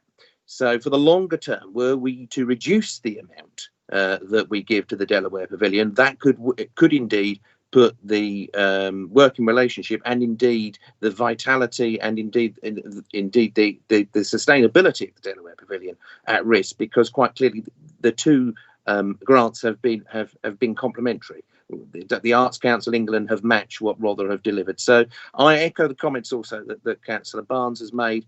I think these are exceptional circumstances, and I think we should be honest with the public that this is most likely to be a grant rather than a loan. But these are exceptional circumstances, and we certainly do not want to see it back and the trust to fold and it back in the council's hands, because that would cost the council taxpayers across the whole of Rother an awful lot of money. But I commend Stuart Drew and his team for the way that they have run the Delaware Pavilion in recent years. Thank you, Chairman. Thank you for those comments. Just for information, that Stuart Drew is scheduled to deliver his annual report to full council at the July meeting. If we can move forward to move this resolution, I believe there may be just an amendment on item 3. The Executive Director be granted delegated authority to finalise any consequential changes to the trust funding agreement in consultation, and that will be with the leader as opposed to the Cabinet portfolio for communities, culture and tourism, on the basis of her position as a member of the board. Is there someone pleased to move this report? Yes, Chairman, Councillor Dixon, I'd like to move this, and in saying so, purely from a financial point of view, I think the key to this whole thing is paragraph 12 on big page 74. We are the freeholder of this building, and we have got to always be mindful. And for new members, they must realise that if the Delaware Trust failed, it would come back to the council, and we would have to run and deal with the Delaware Pavilion. And I think that is not something that the council is equipped to do, or indeed wants to do. So while it's disappointing to have to prop up the Delaware Pavilion in this way, it is absolutely essential that we do so. And I don't that the purpose of this loan is not to make it difficult in the future years. That would be counterproductive if we were to force the pavilion into problems further down the line. So I think we can be assured that the repayment of this, if it is repaid, will not be done at the detriment to the pavilion. So, Leader, in summing up, I'd like to recommend the 3 recommendations and the resolution with the 1 amendment that you've already referred to. Thank you. And is there someone pleased to second this report? Yes, I'd like to second that. Thank you. Thank you very much, and thank you everyone for the comments that have been made. I'm sure that Stuart Drew and his team will be very pleased to know that we're giving them the support. I think I just need to be clear that this is not a loan as state aid, it is a grant, and I think that's part of the mechanism that needs to be drawn on this. So Julie, if we can please take a vote. Okay, members, I shall call your names out in alphabetical order again, and it's 4, against, or abstain. Councillor Bailey. 4. Councillor Brereton. 4. Councillor Byrne. 4. Councillor Dixon, 4. Councillor Field, 4. Councillor Oliver, 4. Councillor Prochat. Oh, sorry, ignore me. Councillor Vinehall. 4. Right, that's unanimous. Thank you for the debate and the comments on that. If we can move forward to item agenda 15, the report, the Council's response to COVID-19 emergency to date, and to be noted. Before I invite Malcolm Johnson or Tony Leonard to lead on this, when I read this at the outset, I was quite exhausted. I think the amount of work that we've actually got through in dealing with this at the very front line, and I think the issues that I was finding on a day-to-day basis, working with a senior management team, it was that the government were making a statement at 4 o'clock one afternoon and everybody expected it to be in place next day. And it was taking several days for a lot of information to filter through to officers. But the work that's been put in by officers, staff, all members, community groups, has been absolutely fantastic since the start of this awful crisis.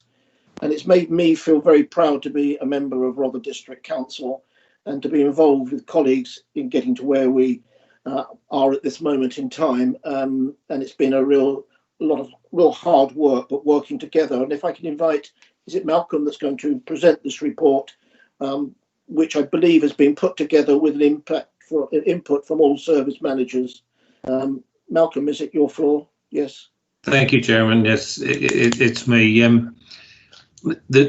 You've already looked at the recovery report just a few moments ago, and but we felt it was important just to put in context what had happened, what the council did in response, and sort of just to have a little period of reflection of looking at where we've come from, where we are now. First of all, before I start, can I just echo Councillor Oliver's comments on the response that members, officers, towns and parish councils, community groups gave to this crisis when it started. I think it's been outstanding, and there are so many. I was going to say tales. That makes it sound like they're false. There are so many stories and so many heartwarming stories of people who have been helped, of people who have been appreciative. So I think there's a lot to be proud of, as Councillor Oliver has said. I think I'm not proposing to go through the report in detail because there is a lot of detail in there and there's a lot of information, and I think it's really a document for members to reflect on over time, not only tonight on but over time and what we did. I think there are undoubtedly lessons to be learned from the response, and as with all of this, and as Councillor Oliver said, information was coming out very quickly. It needed to be reacted upon, measures needed to be put in place, and we need to learn from those lessons. I think another thing that's undoubtedly true in all of this is how we've slammed things forward. I mean, we've introduced working practices, changes to the way we operate at a pace that nobody could have anticipated. And transformation, I would say, in the way we operate. I mean, when you look at that, most of our staff are now operating from home. Yes, there were some hiccups to start with. We've overcome those. Yes, we had to put measures in place to deal with decisions. We've overcome those. And as time goes on, we're learning from all of this. I think one of the things that struck me in not only this report, but when you read it, a lot of other stuff, is that whatever normality looks like in the future, it's not going to be what it was before this all started. And I think there's an element of we should ensure that it isn't what it was before it all started. I think it was Councillor Procek said earlier or Councillor Field about improvements in air quality, improvements in social interaction, and up to a point, even with social distancing in place, which is probably quite an achievement, really. But there's a lot to be gained from this, and we need to make sure that we capture those gains. But we also need to be sure, and this is what the economic recovery report will look at, is that we need to get people back in our streets, back in our high streets, back in our our bars, our restaurants, our shops, and so there's a number of roles we want to play in this. Like I said, I'm happy to take any questions, Chairman, but if I may, members may be interested in some of the financial impact in the report. I think it's not, you will be interested, I'm sure, in some of the financial details in the report. There is another bit in the report, if I may, Chairman, that refers to executive decisions, and we're now meeting again remotely, and I think it's right that decision-making process comes to an end, because we said it was a temporary process. Having said that, it was useful to have something in place, because you will recall, members will recall, we had to call an emergency council meeting, and members might want to think about, would they like to continue with the current arrangement in the event of, for whatever reason, meetings couldn't be arranged either remotely or otherwise. And I would say it's very much the exception, but it would be useful and something for members to consider that we had something in our constitution that allowed us to do that. I think, just in summary, Chairman, to go back where I started and where you started in this, there's a lot of detail, there's a lot of work our service areas have put in, tremendous amount of work. People have worked really, really hard, but they've done it because they were passionate about what they did. They did it because they genuinely wanted to help, and that applies to members, to officers, town and parish councils and community groups. I think there's, we should all be very proud of the reaction, but let's not underestimate perhaps the scale of the task we still have ahead of us. Happy to take any questions, Chairman. Thank you very much indeed, Malcolm, for putting this together and coordinating this report. And I know there are some working practices that we will adopt as a result of this, which we've spoken about. There are several members that would like to make observations or basically ask questions of you. I do believe that Councillor Projak and Timothy are back with us. Yes, good, they are. If I can invite Councillor Bayliss, please. Yes, thank you, Mr. Chairman. I just want to start off by this isn't really a question for Mr. Johnson, but it's a thanks really to the council officers of Rother and the work that they've undertaken, from housing, finance, customer service teams, all of those, a whole myriad of people, environmental health officers, everybody has had to adapt and change.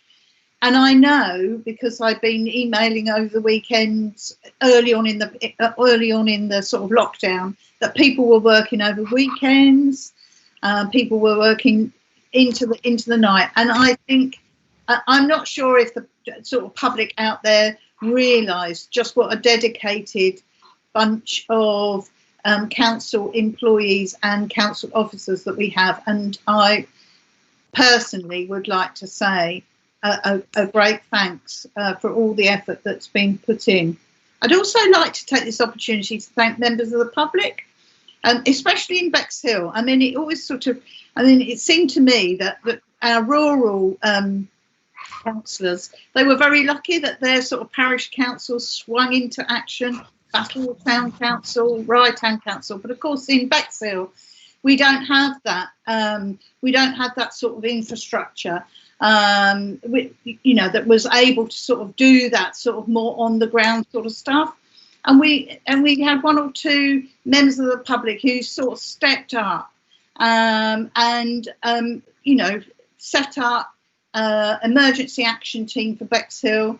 We had the situation where some of our sort of voluntary organisations that rely a lot on older people, retired people, a lot of those volunteers actually had to sort of isolate, couldn't actually do the sort of jobs that required the shopping or what have you.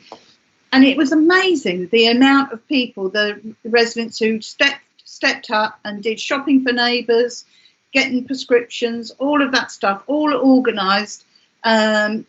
By ordinary members of the public in Bexhill, and that was fantastic. And I'd also like to thank my fellow councillors right across Bexhill, right across Rother, because I know that you did a great job. You've done a great job in supporting the communities. The feedback has been positive right the way across. So thank you. That's all That's all I wanted to say. Thank you, Christine. If I can invite Jonathan Vinehall, please. Jonathan. Thank you, Chairman. Well, it's hard to really add anything to what Christine has said. I think she's said it very, very eloquently, and I think we all feel exactly the same way about the amount of work the officers have done from the top to the bottom, if you like, and how members have stepped up.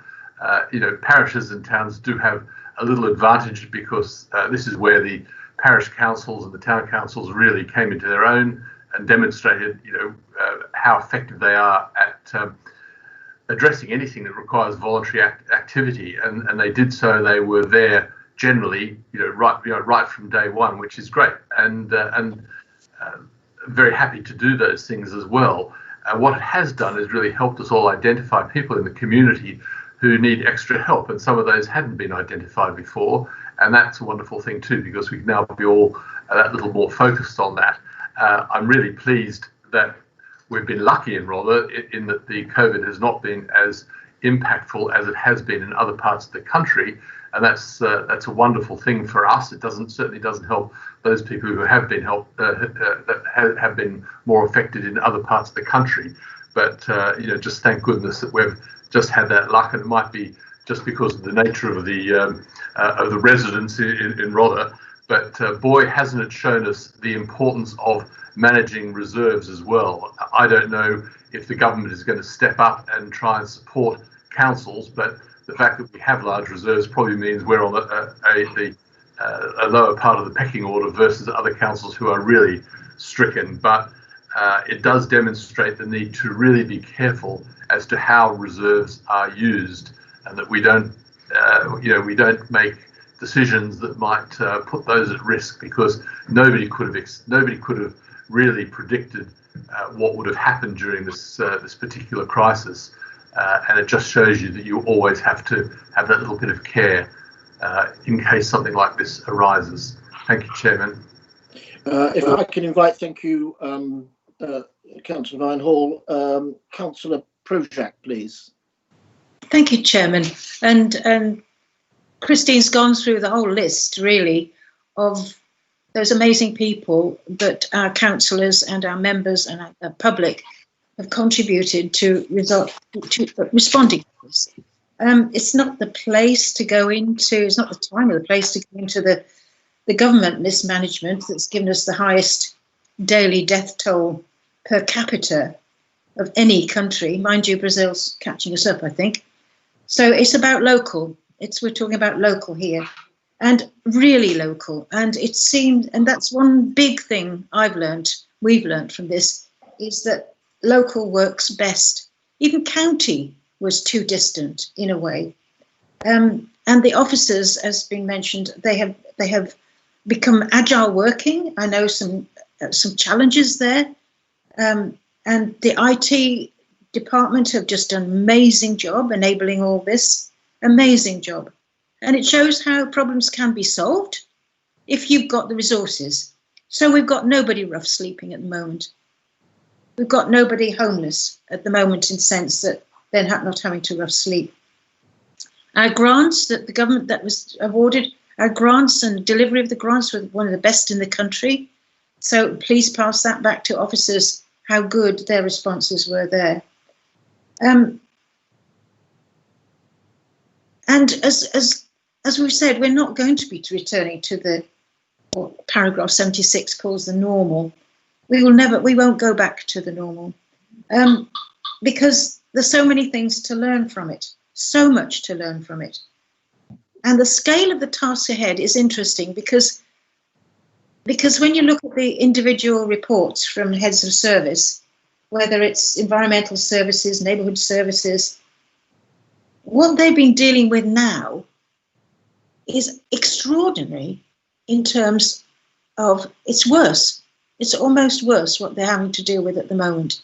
Because in the report it says, oh, it's all quiet at Canberra. No, it's not all quiet at Canberra. 15,000 people descended on Canberra. And here are officers trying to do risk assessments on a daily basis on opening toilets, opening car parks, policing the roads, doing things that are outside our remit, really. And we wish, I wish that we were like Scotland and Wales, where people were told to just drive within a 5-mile radius, keep it local, but we're not. They were told they can go where they like. And so where do they go? The best beach in the southeast, which is Camp. But it's now all the way along the coast, all the way that we're having to deal with this. So having said our achievements have been remarkable, actually, I have to mention locally, is that, yes, we've got the parish council, but we also had a community group which jumped into action straight away. And we have 133 volunteers.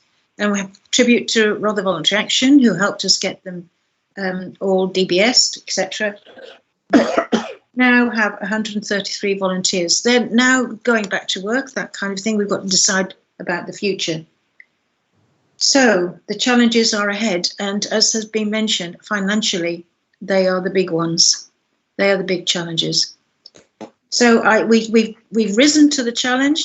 We've done the job. We can pat ourselves on the back and congratulate our officers. Really, we can. But heavens above, we've got a challenge in front of us. Thank you for those comments, Councillor Project. Councillor Catherine Field, please. Yes, thank you very much. And of course, I echo everybody's thanks to the staff here. I had a reason to come to the town hall last month. The lady on the door was amazing. She had a difficult resident with her, and the patience she exercised was a lesson to us all, except, of course, we're all having conversations and getting sore throats because we're shouting at each other from 2 meters apart. That said, I'm having an awful lot more conversations with people as I go out and about, and people have been unfailingly polite and unfailingly helpful and very, very willing to help, which I think is very good for society. And I know we had planned and thought about perhaps doing more agile working as part of our environmental strategy and having the staff not coming into the town hall quite as often. Massive change in working conditions. It's been forced upon them, which is not something we would ever want to do, but it has, and they've risen to the challenge remarkably. So what I would hope is that as we move forward, we think about how it's affected the staff, think about the fact that we know that people need to talk to each other and go and have a cup of coffee and just generally chat and have downtime with somebody. And we need to, I think, encompass that in our planning of how we deal with our staff in the future. But the most important thing with the staff is to make sure that whatever we do for them, we are doing with them and we take them with us. Their views are really important. The change they've just undergone now was forced upon them by the pandemic and by the emergency actions we've taken. Once we're out of lockdown, we'll have time to reflect and work out how to make this new way of life work for all of us and for the benefit of all of us, and hope we can take time to do that. Thank you very much for those comments. If I can invite Councillor Vicky Cook, or you've been very patient, Vicky. Thank you. Thank you very much indeed, Chairman. I just want to echo what everyone else has already said, but I did actually want to particularly read a letter that has been received by every parish and town councillor from Miss S.J. Baxter from NALC, the National Association of Local Councillors. And she's written to all of us. And I'd like to read this as it relates to the outstanding work done, not just by Beat at Bexhill, but by town and parish councils, councillors and volunteers across our district. She says, I want to express my thanks for all your hard work and dedication over the last few challenging months. Our sector stepped up and acted swiftly to support residents and the most vulnerable in our communities by setting up volunteer networks, establishing emergency response groups, opening food banks, or offering funding to local bodies. Just as impressive has been that this crisis has demonstrated how important our sector is in building stronger communities. And we will continue to make the case to government and others that we should be at the heart of building back communities as we move into the recovery phase. She also wanted to pay particular tribute to clerks and council staff, especially parish and town, who have with alacrity embraced remote working and online meetings to uphold democracy and continue vital work, and have diligently kept the show on the road. They're working under immense pressure, having to not only cope with the anxieties we all share, but additionally the difficult task of balancing homeworking with other responsibilities. So as the country moves forward, it's imperative as councillors that we work closely with clerks and council staff, maintaining our collective focus to ensure our local councils are well run and safe, and that we continue to support our communities and play a pivotal role in leading our places and making the most of the opportunities that lie ahead. Thank you, Chairman. Thank you very much, and I think those words are most appropriate to all council staff throughout the country, I'm sure. If I can invite Councillor Sam Coleman, followed by Councillor Carl Maynard. Thank you. Councillor Coleman. Yeah, thank you very much, Chair. And I echo all of the comments about the incredible work of the staff and officers who have, I mean, they've just gone above and beyond and been absolutely exemplary and shown what an amazing council we really are. And I think councillors likewise have demonstrated their skills and their ability to cope in quite a challenging time, especially for all of those new councillors as well, who, like myself, were sort of thrown in the deep end a bit after only a year of being in the job. And I think we've all coped pretty well, considering the scale of the crisis. I wanted to take a little bit of time, if I may indulge, to thank in particular the residents of Sidley, my ward, for their incredible compassion and generosity, like I'm sure the residents in everyone else's wards, and their sense of community, which has really carried the community through in this crisis, especially the Sidley businesses and organisations who have rallied around what is the most statistically socially deprived ward in the area, and because of that community effort, because of the incredible residents who have gone out of their way to help people, because of the council, because of all these community groups and businesses,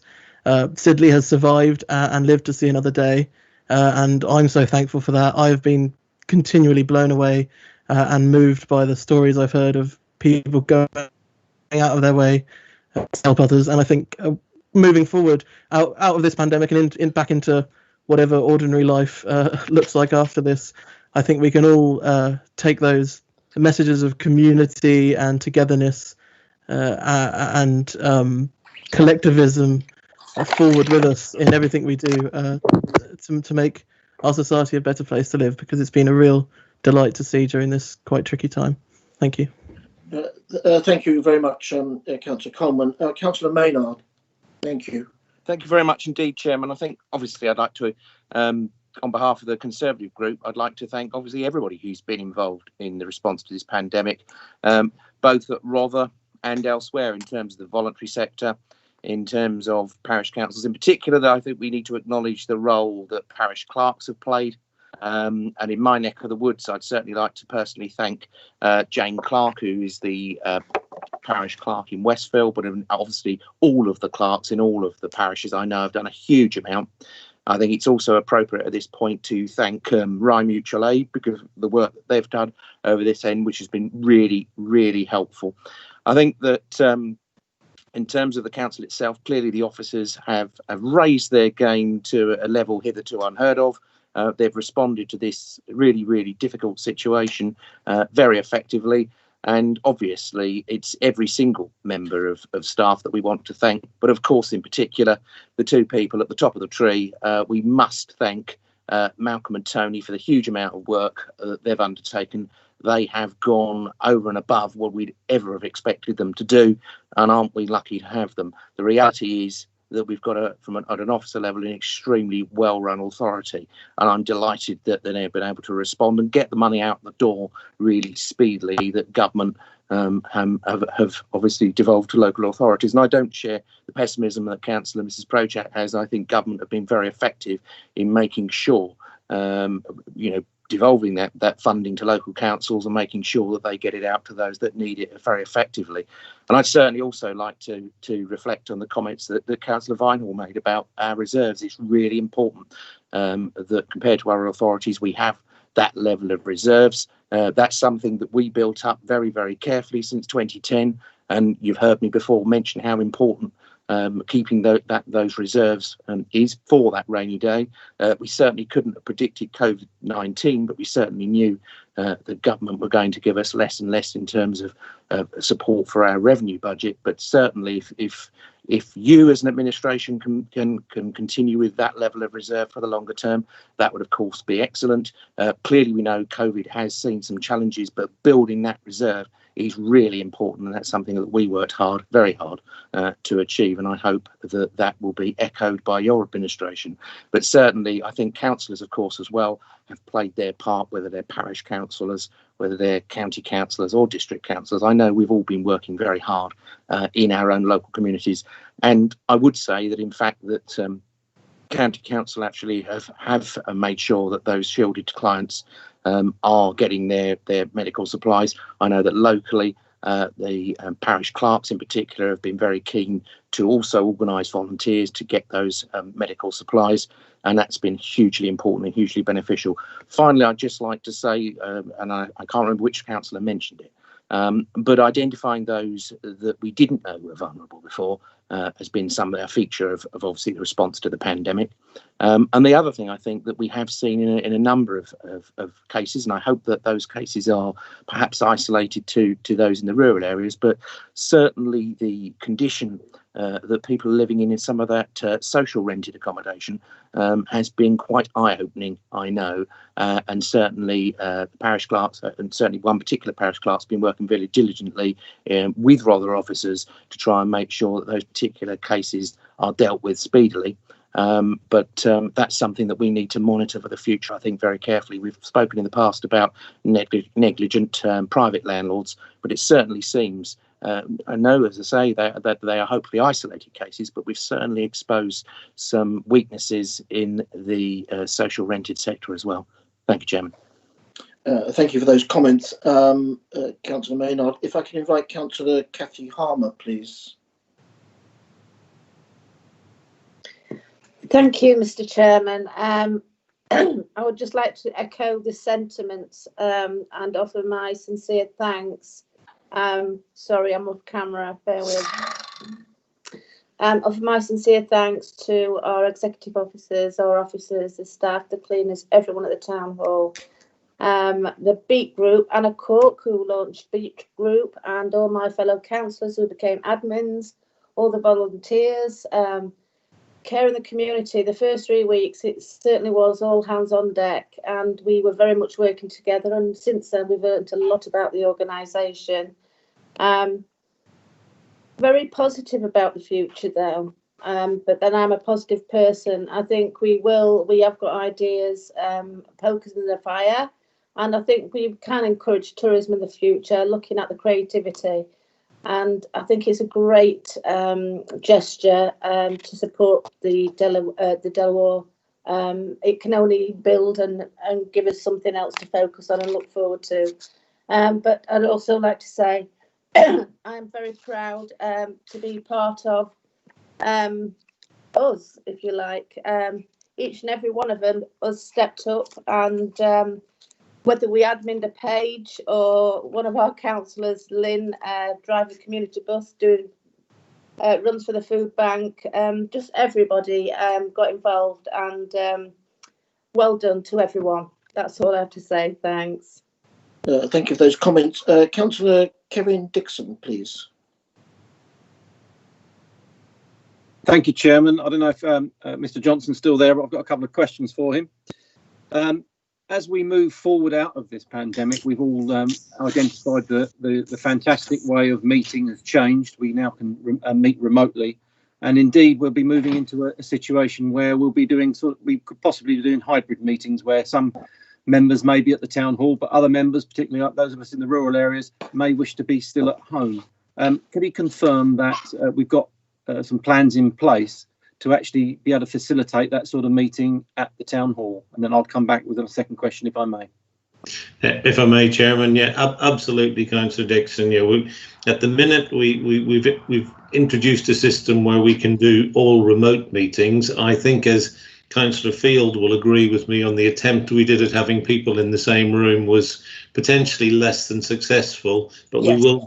we will get to the point of having hybrid meetings. And I think for the reasons that members have talked about before, I mean, we often get on an icy winter's evening, we're dragging people in from far away. Why not have meetings that we can have some people present, some people absent, but they are in electronically? So absolutely is the answer. Thank you, Chairman. May I have a second question? By all means, Thank you. Councillor Dixon. Thank you. Early on in the pandemic, rather got a little bit of criticism from the towns and parishes. And I think we dealt with that at the time, but this is a very extensive report that's in front of us today. A lot of work has gone in that. Would it be possible to actually package this up, both the agenda item 15 and then the supplementary appendices, and actually send this out to towns and parishes and say, actually, this is what Rother have done during this pandemic? I'd also think it's important to include the financial impact assessment that we have spent. We're down £2 million in this, and actually put it out there to parishes so they can appreciate exactly what we've done and what the hard work we've done. I don't think we necessarily do shout about it enough sometimes. I think we've done a good job. I think we should be saying that we think we've done a good job, and tell the towns and parishes as well, and maybe get some feedback from them. Again, Chairman, if I may, I absolutely agree with what Councillor Dixon has said, and I think that's an excellent idea. Thank you. There's two more members who would like to make observations before we look to move this report forward. Councillor Cortell. Thank you, Chair. I'd also like to thank and commend the 100+ volunteers in BEAT, the Bexhill Emergency Action Team, and in particular in my own ward, the two individuals who donated and delivered large quantities of small bottles of water to the COVID ward at the Conquest, which was quite critical to their functionality because they could only drink once from a bottle and have to throw it away. So it was critical for the nursing staff to have that water. And the other person in my ward who carried out 98 dog walks. Just a couple of examples of what volunteers did. As regards council staff, yes, fully agree. Commend them all on a fantastic performance. But I'd particularly like to commend Joe Powell and the housing team. In offering everybody who was rough sleeping somewhere to sleep, and also those who, particularly as a result of being closed in with COVID-19, suffered domestic abuse, whether it was a woman on her own or a woman with children. They were housed extremely promptly as well, and that was fantastic. Thank you. Thank you for those comments. I think we've just got one more comment from Councillor Jay Brewerton. Thank you, Chairman. So again, I just want to echo the sentiments of the comments that have been made by Councillor Bayliss, Councillor Prochak and Councillor Maynard, reiterating the points they've raised. Every single officer at Rother District Council really has to be commended for their hard work, the speed at which they've actually moved to ensure that people are rehoused, in particular domestic violence cases or homelessness, the speed with which benefits have actually gone out to people, many things. In particular, the person who's been behind the community hub, she really deserves a massive pat on the back. She knows who she is. I want to also thank all our partnership organisations as well. RVA, the Citizens Advice, East Sussex Fire Service, who've been absolutely amazing delivering food in where it's been needed. Sussex Police, especially Rother Police. And one of our own members I'd like to commend as well, Councillor Lynn Langlands, for her welfare share programme that she actually set up. I want to thank the community of Bexhill. Every time I put a shout out, every time there was a response, not only from BEAT members, but community of Bexhill, even people that couldn't afford to actually assist. And the letters of thanks I have received have just been absolutely amazing. I've had people from Bromley and Ashford and Crawley and up north and in the southwest who basically said that the councils haven't even responded, to issues in their area like we have. I had a very long list of elderly residents that I was actually taking food out to and toilet paper when there was toilet paper shortages. And it was a case of, and when I ran short of something, just putting a post out to my friends or to Facebook, it was just absolutely amazing, the response. So I want to thank each and every resident through Bexhill and Rother for, you know, pulling together as a community. You've all been incredible. Thank you. Right, if we can move to, all I'd just like to say that there's going to be a new normality around the corner. I think there are some legacies from this. I think the way of working for our officers and staff have been identified. And the community spirit that's been generated, which there's been some tremendous examples this evening. I just feel that we've come together on all of this. It's been a massive crisis that we've worked so far, but there's an awful lot more work to do ahead, I'm afraid. It's a way forward now. We're not out of it yet, far from it, and there's more different challenges ahead. If I can invite someone, please, to move this report. Move the report, Councillor. And second, please, if someone can second this report. I will. Yeah. Sorry. Councillor Field. Catherine Field, Councillor, thank you very much. Julie, could we just do as it's for noting, do we still do a vote on this? We can, Chair, it's up to you. I've lost you. We can do it if you want to. Okay, you need to say for, against or abstain. So Councillor Davis. For. Councillor Brookston. For. Councillor Byrne. For. Councillor Dixon. For. Councillor Field. For. Councillor Oliver. For. Councillor Projak. For. Councillor Tempe. For. Councillor Vinehall. For. That's unanimous. Thank you, and thank you, Malcolm, and the officers for putting that report together. If we can move on to the final report of the evening, report agenda item 16. If I can invite Malcolm Johnson to bring this forward for any questions and comments, please. Thank you, Chairman. I think the report's fairly self-explanatory, but I'd just like to draw members' attentions to paragraph 8 and 9, which sets out the what the spokespeople are expected to do, and the reason for the special responsibility allowance, that it is because it's an additional time to attend meetings, and I'd refer members to Appendix 1, which gives the role description for these roles. And I think it's a recognition that there is so much going on out there, and there's a very ambitious agenda that we're trying to move forward. So I think in discussion with the leader, it was felt that we needed to sort of bring on extra resource, if I may put it that way, to assist the council in delivering that agenda. This same proposal has been run past the independent remuneration panel. Paragraphs 18 and 19 refer to their recommendations. And again, just taking paragraph 19, it's reasonable to recognise this injection of energy. Proportionality of the proposed allowance seems reasonable, and a key point to make is there is no overall increase in spending on budget on this proposal. So happy to take any questions, Chairman. Thank you for that. I don't seem to have got any request to make a comment on this report. All I would like to add is that I would like to invite all members, if they felt that they wanted to move with a specific task, to come forward. I think this is very, very important that we have member inclusion on this type of spokesperson.